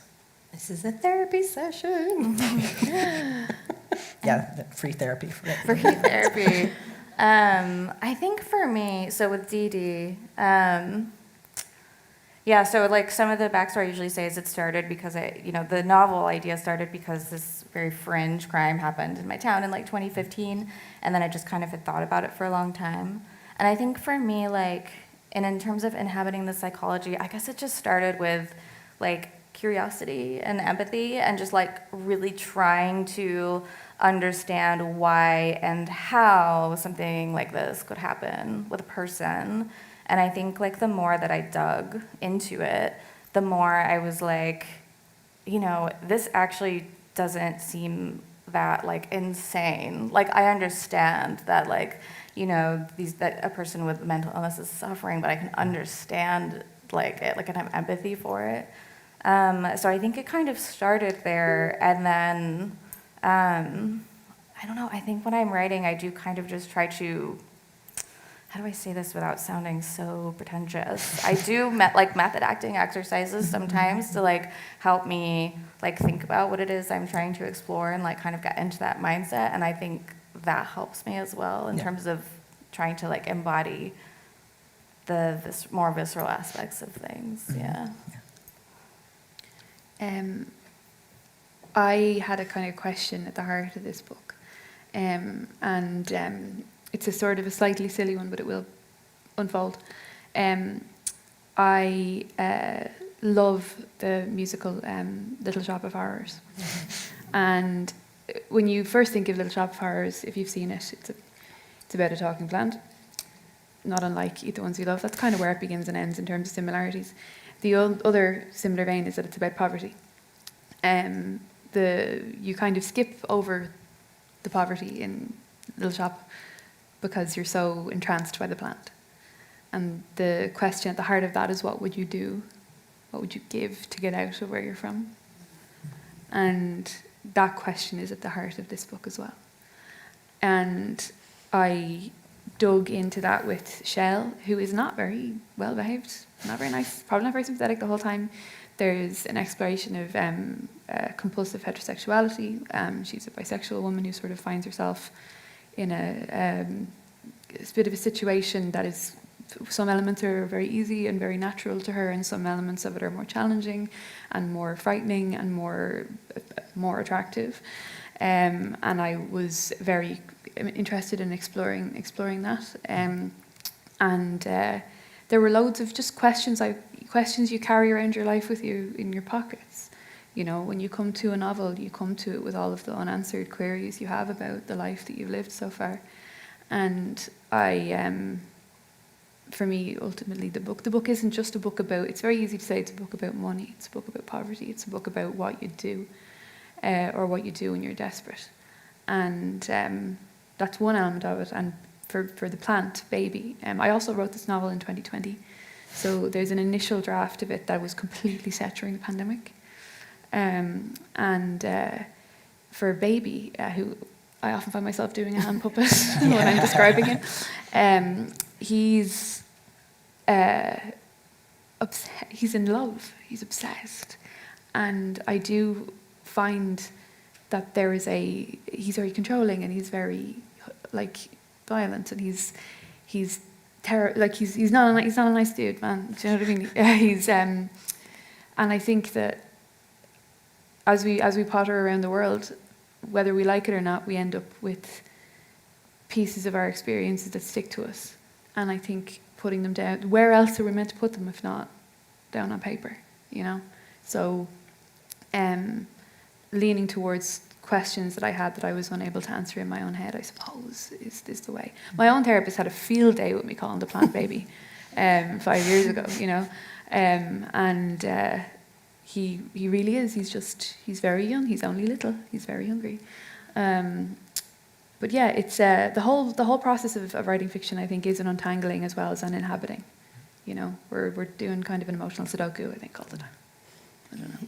I found it quite. I like emotional Sudoku. I found it quite disturbingly easy, actually, to inhabit the mindsets of the stories in the book. Sometimes I do read a story that I've written and think, oh my God, is Where did that come from? the inside of my head? Because I think I'm quite a nice person. I think I'm hopefully a pleasant person most of the time, but like there's some darkness in all of us.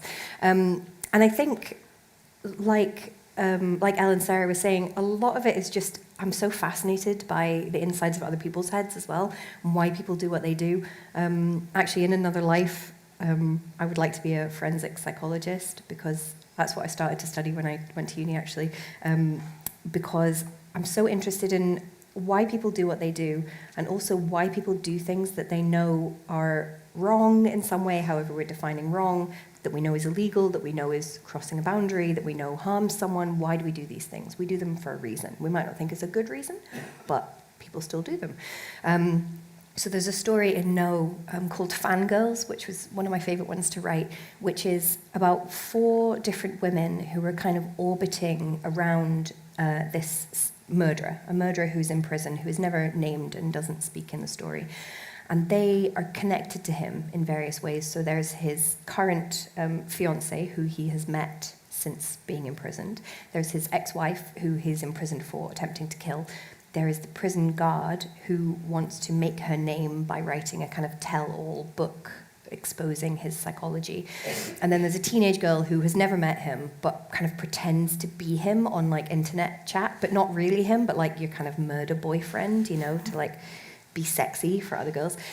And that came from my fascination with a subculture of Columbiners, which are mostly teenage girls who are obsessed with the Columbine mass shooters. And they are like teenage girls with crushes. They make little pictures of them like you would of like a pop star, write little love notes to them, talk about how like if I knew them it would have been different, like I could have, it's the Beauty and the Beast thing, right? Like we're all completely ruined by having read Beauty and the Beast as children, I'm sorry. Every woman is like fully damaged by Beauty and the Beast. I blame it for so much.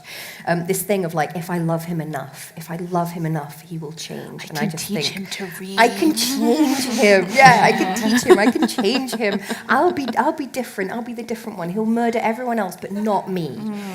And I just find it so fascinating. And it's not unheard of for women to fall in love with serial killers, and I did base the character on, I won't name him, but a real life serial killer from the 70s who many, many women were obsessed with and proposed to and tried to sleep with, even though they knew exactly what he had done. They didn't deny for a second that he had raped and murdered women. They didn't deny that, but they felt they could see something in him, some humanity. He was a lost child. They could save him. Something in there. And I find that so fascinating. And I think that it's quite easy to write those women off as like, oh, they're crazy or they don't understand. But like, they aren't crazy and they do understand. And a lot of these women have quite a lot of social standing in the world. They have high-powered jobs, they're lawyers, they're doctors, they have children, they make a lot of money. They're not these little sad sacks that just want a man to control them. That's not what they are at all. And I think pretending that there's something wrong with these women is kind of just the easy way out. And I was really fascinated by, well, there's a reason. There's a reason that people are so fascinated. You know, there's a reason that it's mostly women who listen to true crime and read true crime. Women love horror. And a lot of people say, but why? But why? It makes perfect sense to me, but a lot of people still think this Surely is it's that strange. tight intersection of fear and sex, right? Yeah. It's that exact line, you know, like, and that's a really... if I learn enough about the danger, I can become so strong and so clever that the danger will never affect me. In fact, I can make the danger love me. Well, yeah, and also, what's safer? What's safer than a man in prison? He's not going to kill you. It's a really good point, man. He literally cannot kill you. Yeah. And I think, like, we all like to flirt with danger a little bit. I mean, not me, you're not going to catch me skydiving, but many people do enjoy flirting with danger. I think, again, to pretend that women don't, not all women, many women do not want to have sex with monsters would be a lie. Have you looked at the Amazon romance categories lately? There are many, many Sasquatch, sea monster. I'm sure there are plant. Plant There's one right there. Like, There's, so, you know, to say, you know, there's mafia romance, there's mob boss romance. Like, to say that women aren't attracted to monsters would be a lie. But I think we need to remember the difference between reality and fantasy. When we're reading a romance book, that doesn't mean we want to do that in real life. When we are even lusting after a school shooter, that doesn't mean we want to really embody that. It's a flirtation, it's a desire, it's a taboo playing. And again, I just think, well, a man in prison, that's the ultimate way to play with a fantasy, because you know that they're dangerous, you know that they could hurt you, but they can't. So I found that really fascinating. That's not something that I personally, I mean, nothing in this book is something that I personally feel or have experienced. I actually do not have a cannibalism fetish, shockingly enough.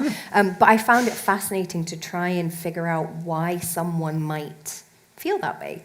So yeah, it's just about, me being a failed forensic psychologist and putting it in a book instead.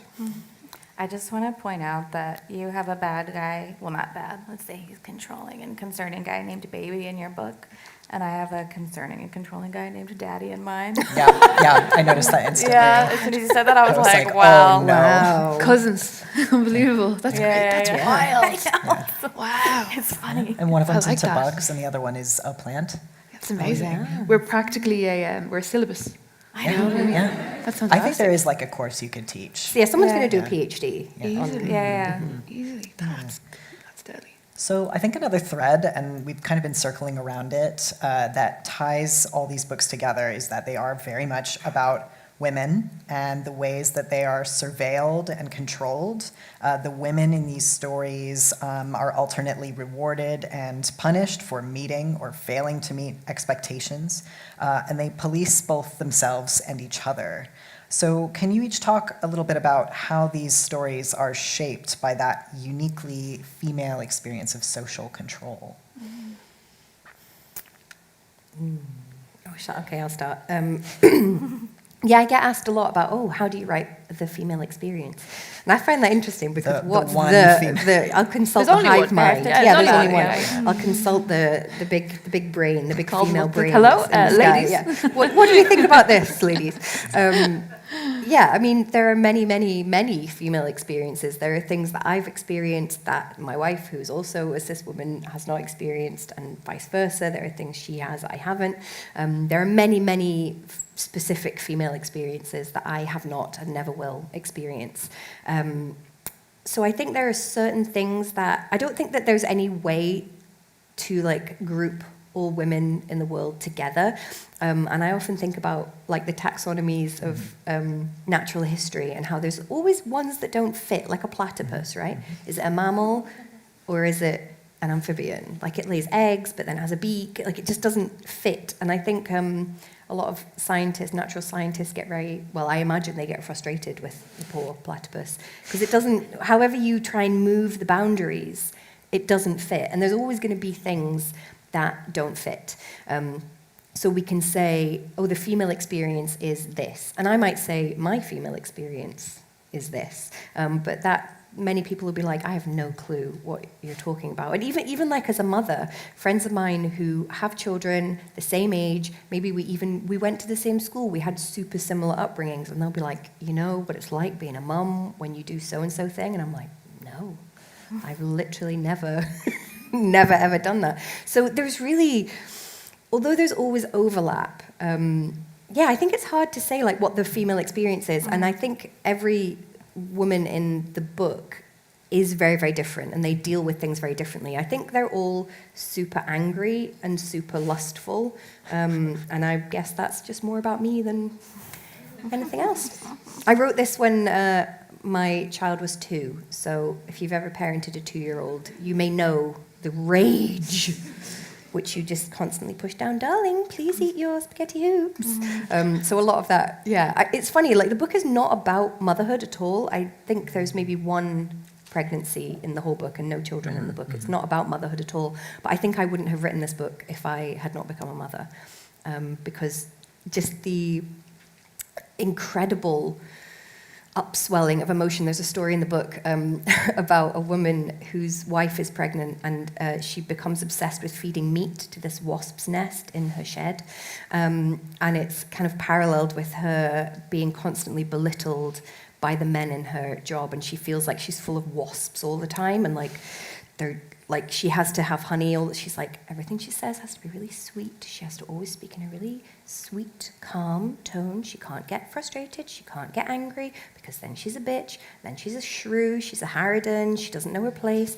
Sweet, sweet, sweet. So she feels like these wasps are buzzing inside her, but she's like, honey, honey, honey, and she's choking on the honey. And that's my experience of the beautiful, beautiful joy that is motherhood. It's like the absolute best thing I've ever done in my life, and also I have felt extremes of emotion such that I did not know existed. I think it's interesting, the title itself, and you said that you wrote it when your wee one was 2. Like, No is a love story to a toddler. Yeah. You're erecting a world which has boundaries around it. And I was a nanny for years, and they care less about the no of the nanny, I'll tell you that much. But I think that is interesting. While it's a playful and accurate and lovely title, it's also very true of a particular kind of child rearing, where you have to say, no. The amount of times in a day I say the answer is no, the answer is no, the answer is no. Actually, the book is dedicated to my child, and it says, because you are 2 and your favorite word is no. But you're right, like when a child discovers the word no, that's such a beautiful moment. That's an empowering moment. And I love that it's like a big hot pink no. Really want to like embody the hot pink no in my life. That I think it's actually a really beautiful, empowering thing to be able to say no. I was just thinking about that. It's like the first way that we're able to learn how to exert control to a degree. Yeah.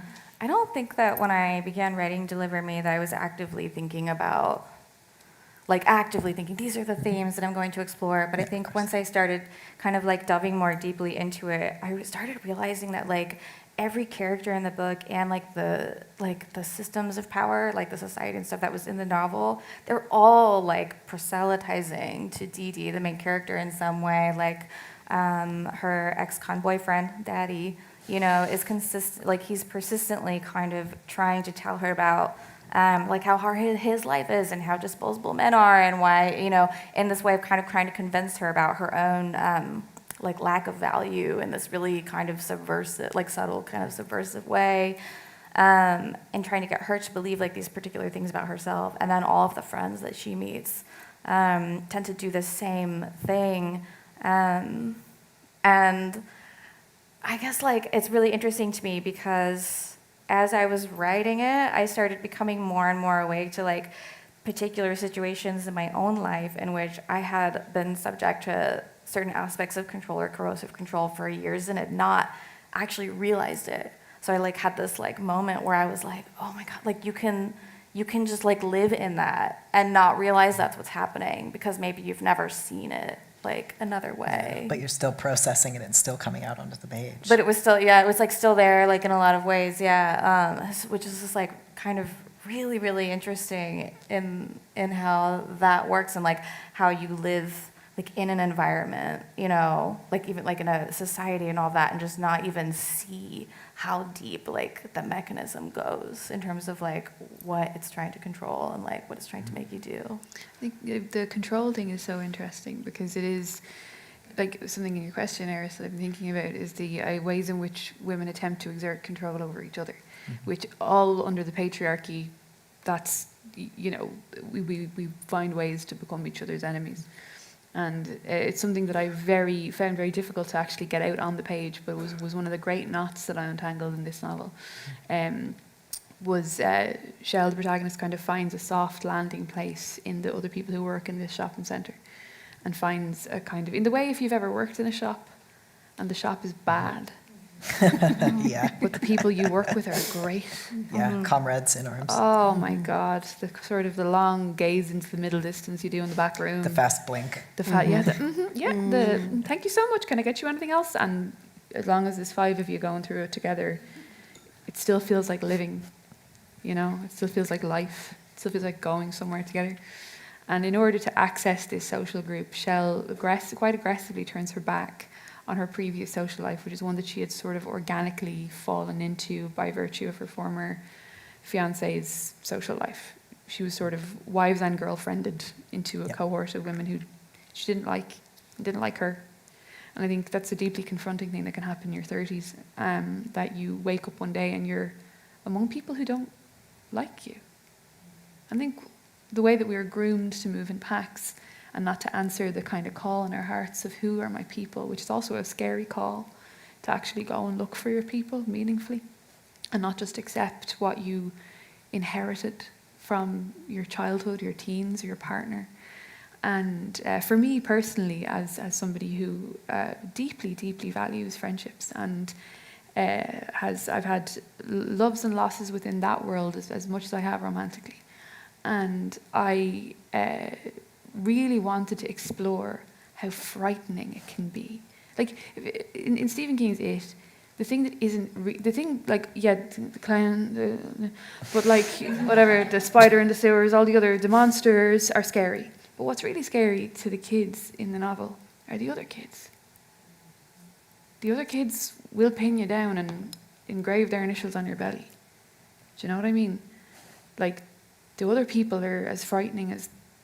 Yeah, there's a plant in the mall that's eating your emotions and causing loads of trouble for everyone. But also you have to go to dinner with 3 women who hate you. And you have to bring a present for an unborn child who you will never meet. You know? Like witches, I think I'd rather take my That chances. was my favorite scene in the book. Thank you. I can't believe I got away with that one. Yeah. Sorry. Not telling you anything about it. But it's a rancid energy. Yeah, the vibes were, yeah. Real bad. Real bad. Rancid energy could be the name of this panel, really. Rancid energy. Oh, no. It's a girl band. But I think I would rather take my chances with the plant.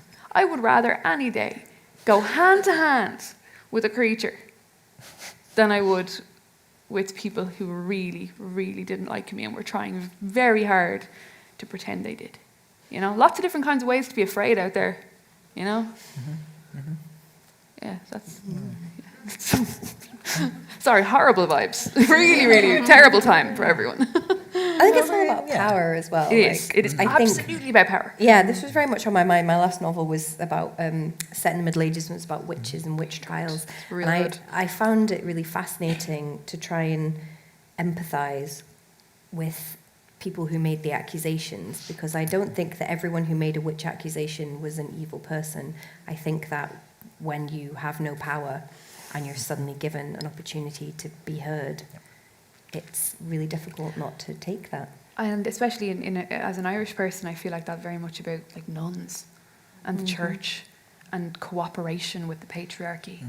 And again, this is like the cost of survival, the cost of any social power, the cost of safety sometimes is your sister. You know, it's easier to be like... Easier to punch down. Always. To slam the door behind you, you know? I think that's confronting, but it's also the parable nature of fiction sometimes. Hopefully what you walk away from fiction like that with is a sense of, probably shouldn't do that to anyone else. Shouldn't be going around saying that people are witches, you know, or like probably shouldn't do that. You know, hopefully you'd gain a sense of the bigger picture from it. Yeah. All right, so it's almost time for audience questions. Should we put the house lights up and just see if anyone's got something burning that they want to ask? Because I have a question. We can see people. But we can turn it over to the audience. Well, I want to ask Nobody ever one. wants to ask the first question. Oh, okay, there we go. Thank you. Yeah, wait for the mic. Hello. Oh, hi. I write for children. And I'm really curious to know from all of you, because I feel like the seeds of what freaks us out come from when we're kids. I want to know what the first thing that you read or remember reading was that really freaked you out. Oh my God, that's a tough question. I have to think. You No, go? No, you go. I didn't read it, I played it in a video game. In The Legend of Zelda, there's a Ocarina of Time, Nintendo 64, 1997. There is a landscape, a place you go called the Shadow Temple. And one of the creatures that comes for you in the Shadow Temple, if you're not fast, is a hand that descends from the ceiling, and only for a moment before it snatches you and puts you back to the beginning of the temple, which is annoying and inconvenient. There's this whispering noise that it makes when it comes down on you before it takes you away. And I found it paralytically frightening, and even describing it, I could still summon that feeling. Just that being spirited away and all the progress you've made, everything you've done. It's gone. Sorry. Ugh. Existential crisis. Full existential crisis. 11 years old. Never recovered. I can remember two things actually. So I had a Muppets annual, and I don't like anything like puppets, mannequins, anything that like looks kind of alive but isn't. It really freaks me out. But on the front page of on the front cover of the Muppets annual, all the Muppets were having a picnic, and then on the back cover, Animal had run in and all the Muppets were gone. Now I, as an adult, understand that the narrative is Animal has jumped out and scared them all away and eaten the picnic, but I thought Animal had eaten the Muppets. So I feel like this is like in writing, you often talk about like what's your character's fatal flaw, or like where does their damage come from? There we go, the Muppets, Animal eating the Muppets. And also I was really kind of freaked out yet fast. Of course, I looked at that Muppets annual like every day. I could have like told my mum I didn't want it anymore. No. Every day I looked at that picture just to like freak myself out more. And I was also really frightened of the Dali painting of Jesus on the cross that is at the Kelvin Grove in Glasgow. And now it's in its own like little special room, but it used to be at the end of a long corridor, if anyone remembers this. And so you used to like approach it. And I was little, so I remember just like approaching this painting and feeling, because it's from above, so Jesus is like from above, and then you see the whole world, and I have terrible vertigo anyway. And so I've always felt like if I walked too close to the painting, that I would fall into it. And they really freaked me out. I actually still read a lot of kids' horror. I have a collection of horror stories, Things We Say in the Dark, and my main influence on that book, even though it's very, very much an adult book, is actually kids' horror stories. Modern ones, I love the Chris Priestley books. Like, there's loads and loads of modern authors that are writing like middle grade horror that I absolutely love. And I also love a lot of them from the 70s and 80s that I had when I was a kid, because they have to hint. And I think that's what a lot of adult writers can learn from kids' books, is that you can't rely on violence or gore or swearing or shock. You just don't have those tools available to you, so you have to, but you can still be so frightening, and you can still convey so much by leaving things to the imagination or hinting. And as I think we've established, like, if you, like, none of those things that we were frightened of were actually like present in the thing. It's about our interpretation, or like us inhabiting those spaces that were left. So yeah, those are mine. And I think there's still a lot to learn from kids' books as well. See, now I'm like Jungian psychologizing myself about, like, I was just like, oh yeah, so Goosebumps was one of them, but it was a particular story, and I don't know if you remember the cover, if anyone remembers the cover, it's the girl with like the green like mask on, and it's like she finds the mask in the store, and then she puts it on, and then she like can't take it off, and it like terrified me. And then they did like the TV series, which was like really good, and I'm like thinking, like, what is it about that was so terrifying? Like this sense that you couldn't like get outside of this thing, or the sense that people would perceive you in some way, I don't know. But the other thing that I do also remember like scaring me so deeply when I was a kid is my dad was obsessed with Stephen King, especially the movies. And so he would like binge watch before binge watching was like a thing. And so I remember I was made to watch like all like 7 hours of The Stand when I was like 11 or 12. But like I just still had, like, I grew up with this like intense fear of like a kind of apocalypse, you know? Like my dad would like prep stuff like for things, like for Y2K and stuff. And so I just grew up with like this fear of like, yeah, that like terrifies me. And like I'm like deeply like not Christian, but if I hear like this, if you stand like on the river, on the River Clyde, and you like hear them working on the ship, and that big banging like echoes through, my brain is like, it's the horns, it's all over, yeah, and I'm just like, why is it so haunting to me, and it won't let go. I like, no, it's not real, but like, it's kind of funny thinking about that, like with The Stand, so I'm like, okay, all right. It's very interesting. I think I have to dive into that mask thing more, because I just don't understand it. There's something there. About it, yeah. Mine was a Goosebumps too. I think there was one Goosebump. I might have just dreamed it. It might not exist. That was about like a big pink blob or something that was like coming, and it was sort of like set in the suburbs. I made this up, didn't I? Was it Mr. Blobby? Oh my God, what if? We didn't have him. Oh. We didn't have him. He haunts my just dreams like still. The idea that like scary things could happen in the daytime was like terrifying to me. And like in the suburbs, like where my friend lived, and it's like, oh, it could bad things can happen anywhere. When Erie, Indiana came out, I was like, oh no, it can happen in the Midwest too. Yeah, Not in the it's Midwest. Like really funny. Yeah. Yeah. Any more questions? Just up there. Mike. There it is. Thank you for the discussion. I was wondering, you kind of talked about like getting kind of obsessed with like particular images or themes that you keep coming back to in your work. Is there anything that you haven't explored yet or would like to explore more in kind of the next thing that you're working on?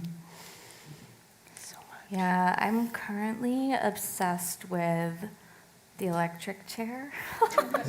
And like, I mean, I'm always obsessed with Frankenstein. Like, I'm just always obsessed with like Mary Shelley also too, but I just can't stop thinking about what happens to a person when they are like literally like cooked to death. I don't know. It says I don't want to get like too gory or like vulgar about it, but I can't stop thinking about it. So I don't know.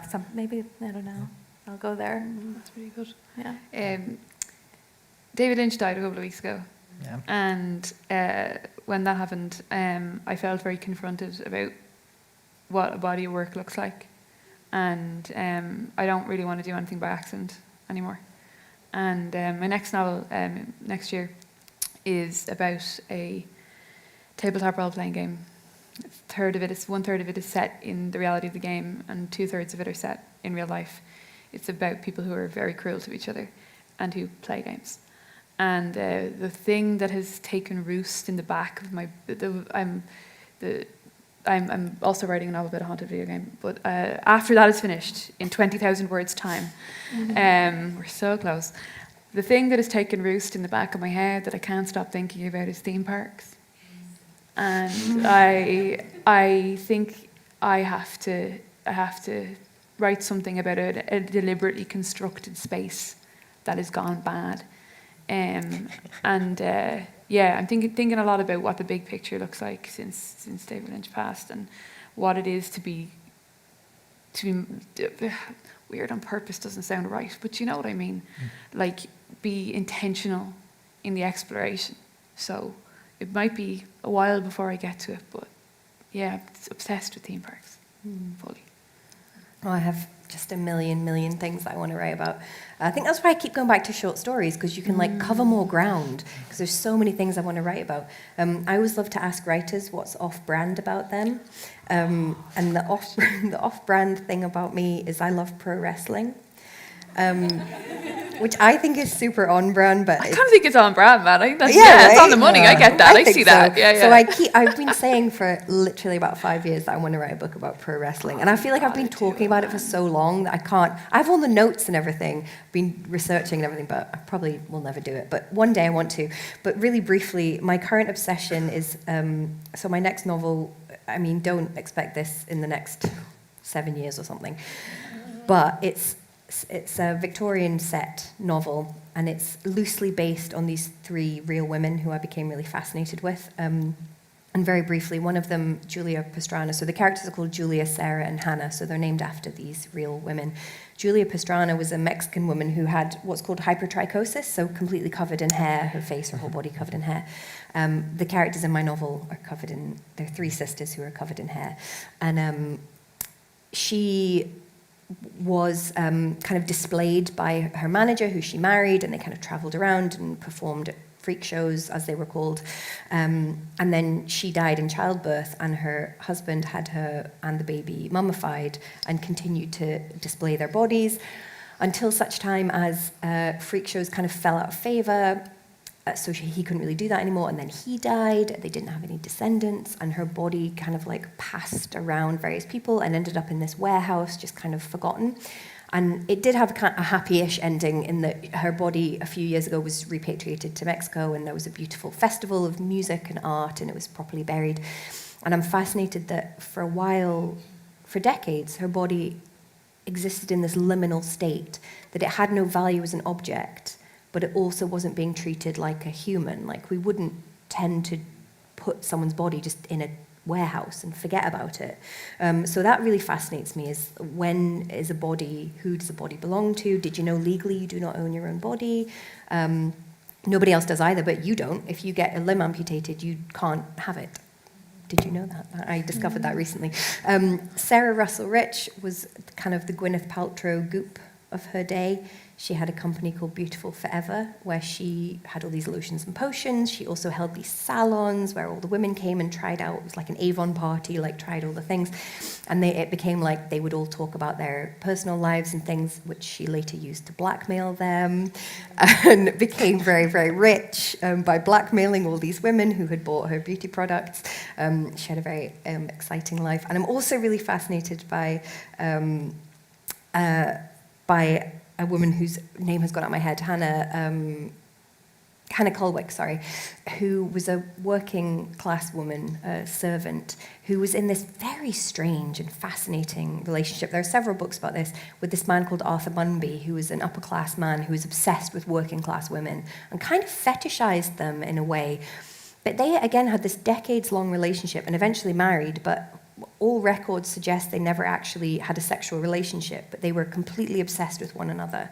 And he loved, like, the dirtier and grosser she got, the more, like, holy he thought she was. She was, like, purified by hard labor, basically.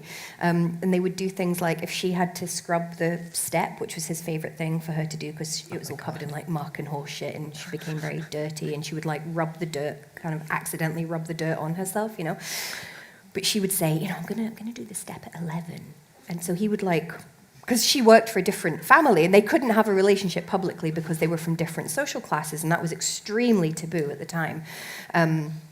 So he would, like, go past, she'd be scrubbing the step, and he'd be, like, watching her. And I find it so fascinating because we talked about power, and, like, I find that dynamic so fascinating because who has the power? He had the social power, but she had to scrub the step anyway. So why not be observed? Why not be idolized while scrubbing the step? And I find it fascinating, this contradiction that, like, the lower she got, the higher he saw her, but then he was also objectifying her in a way. And yeah, anyway, I'm absolutely fascinated by all of these three women who in real life were not sisters and didn't know each other, but I'm taking from their lives and creating characters from them. I feel like being a writer is just like getting obsessed with things over and over and over. Oh, yeah. Yeah. Well, that's just about all the time that we have left. I want to say there will be a signing just over there. You can buy the books just over there. You can go on the internet and pre-order Sarah's book. And I just really want to say thank you so much, Kirsty, Sarah, Elle, and Bernard. And thank you to the festival and Lemon Tree staff and to Waterston staff. And thank you so much to all of you for joining us here today. Thank you, Eris. Cheers. Thank you. Thank you for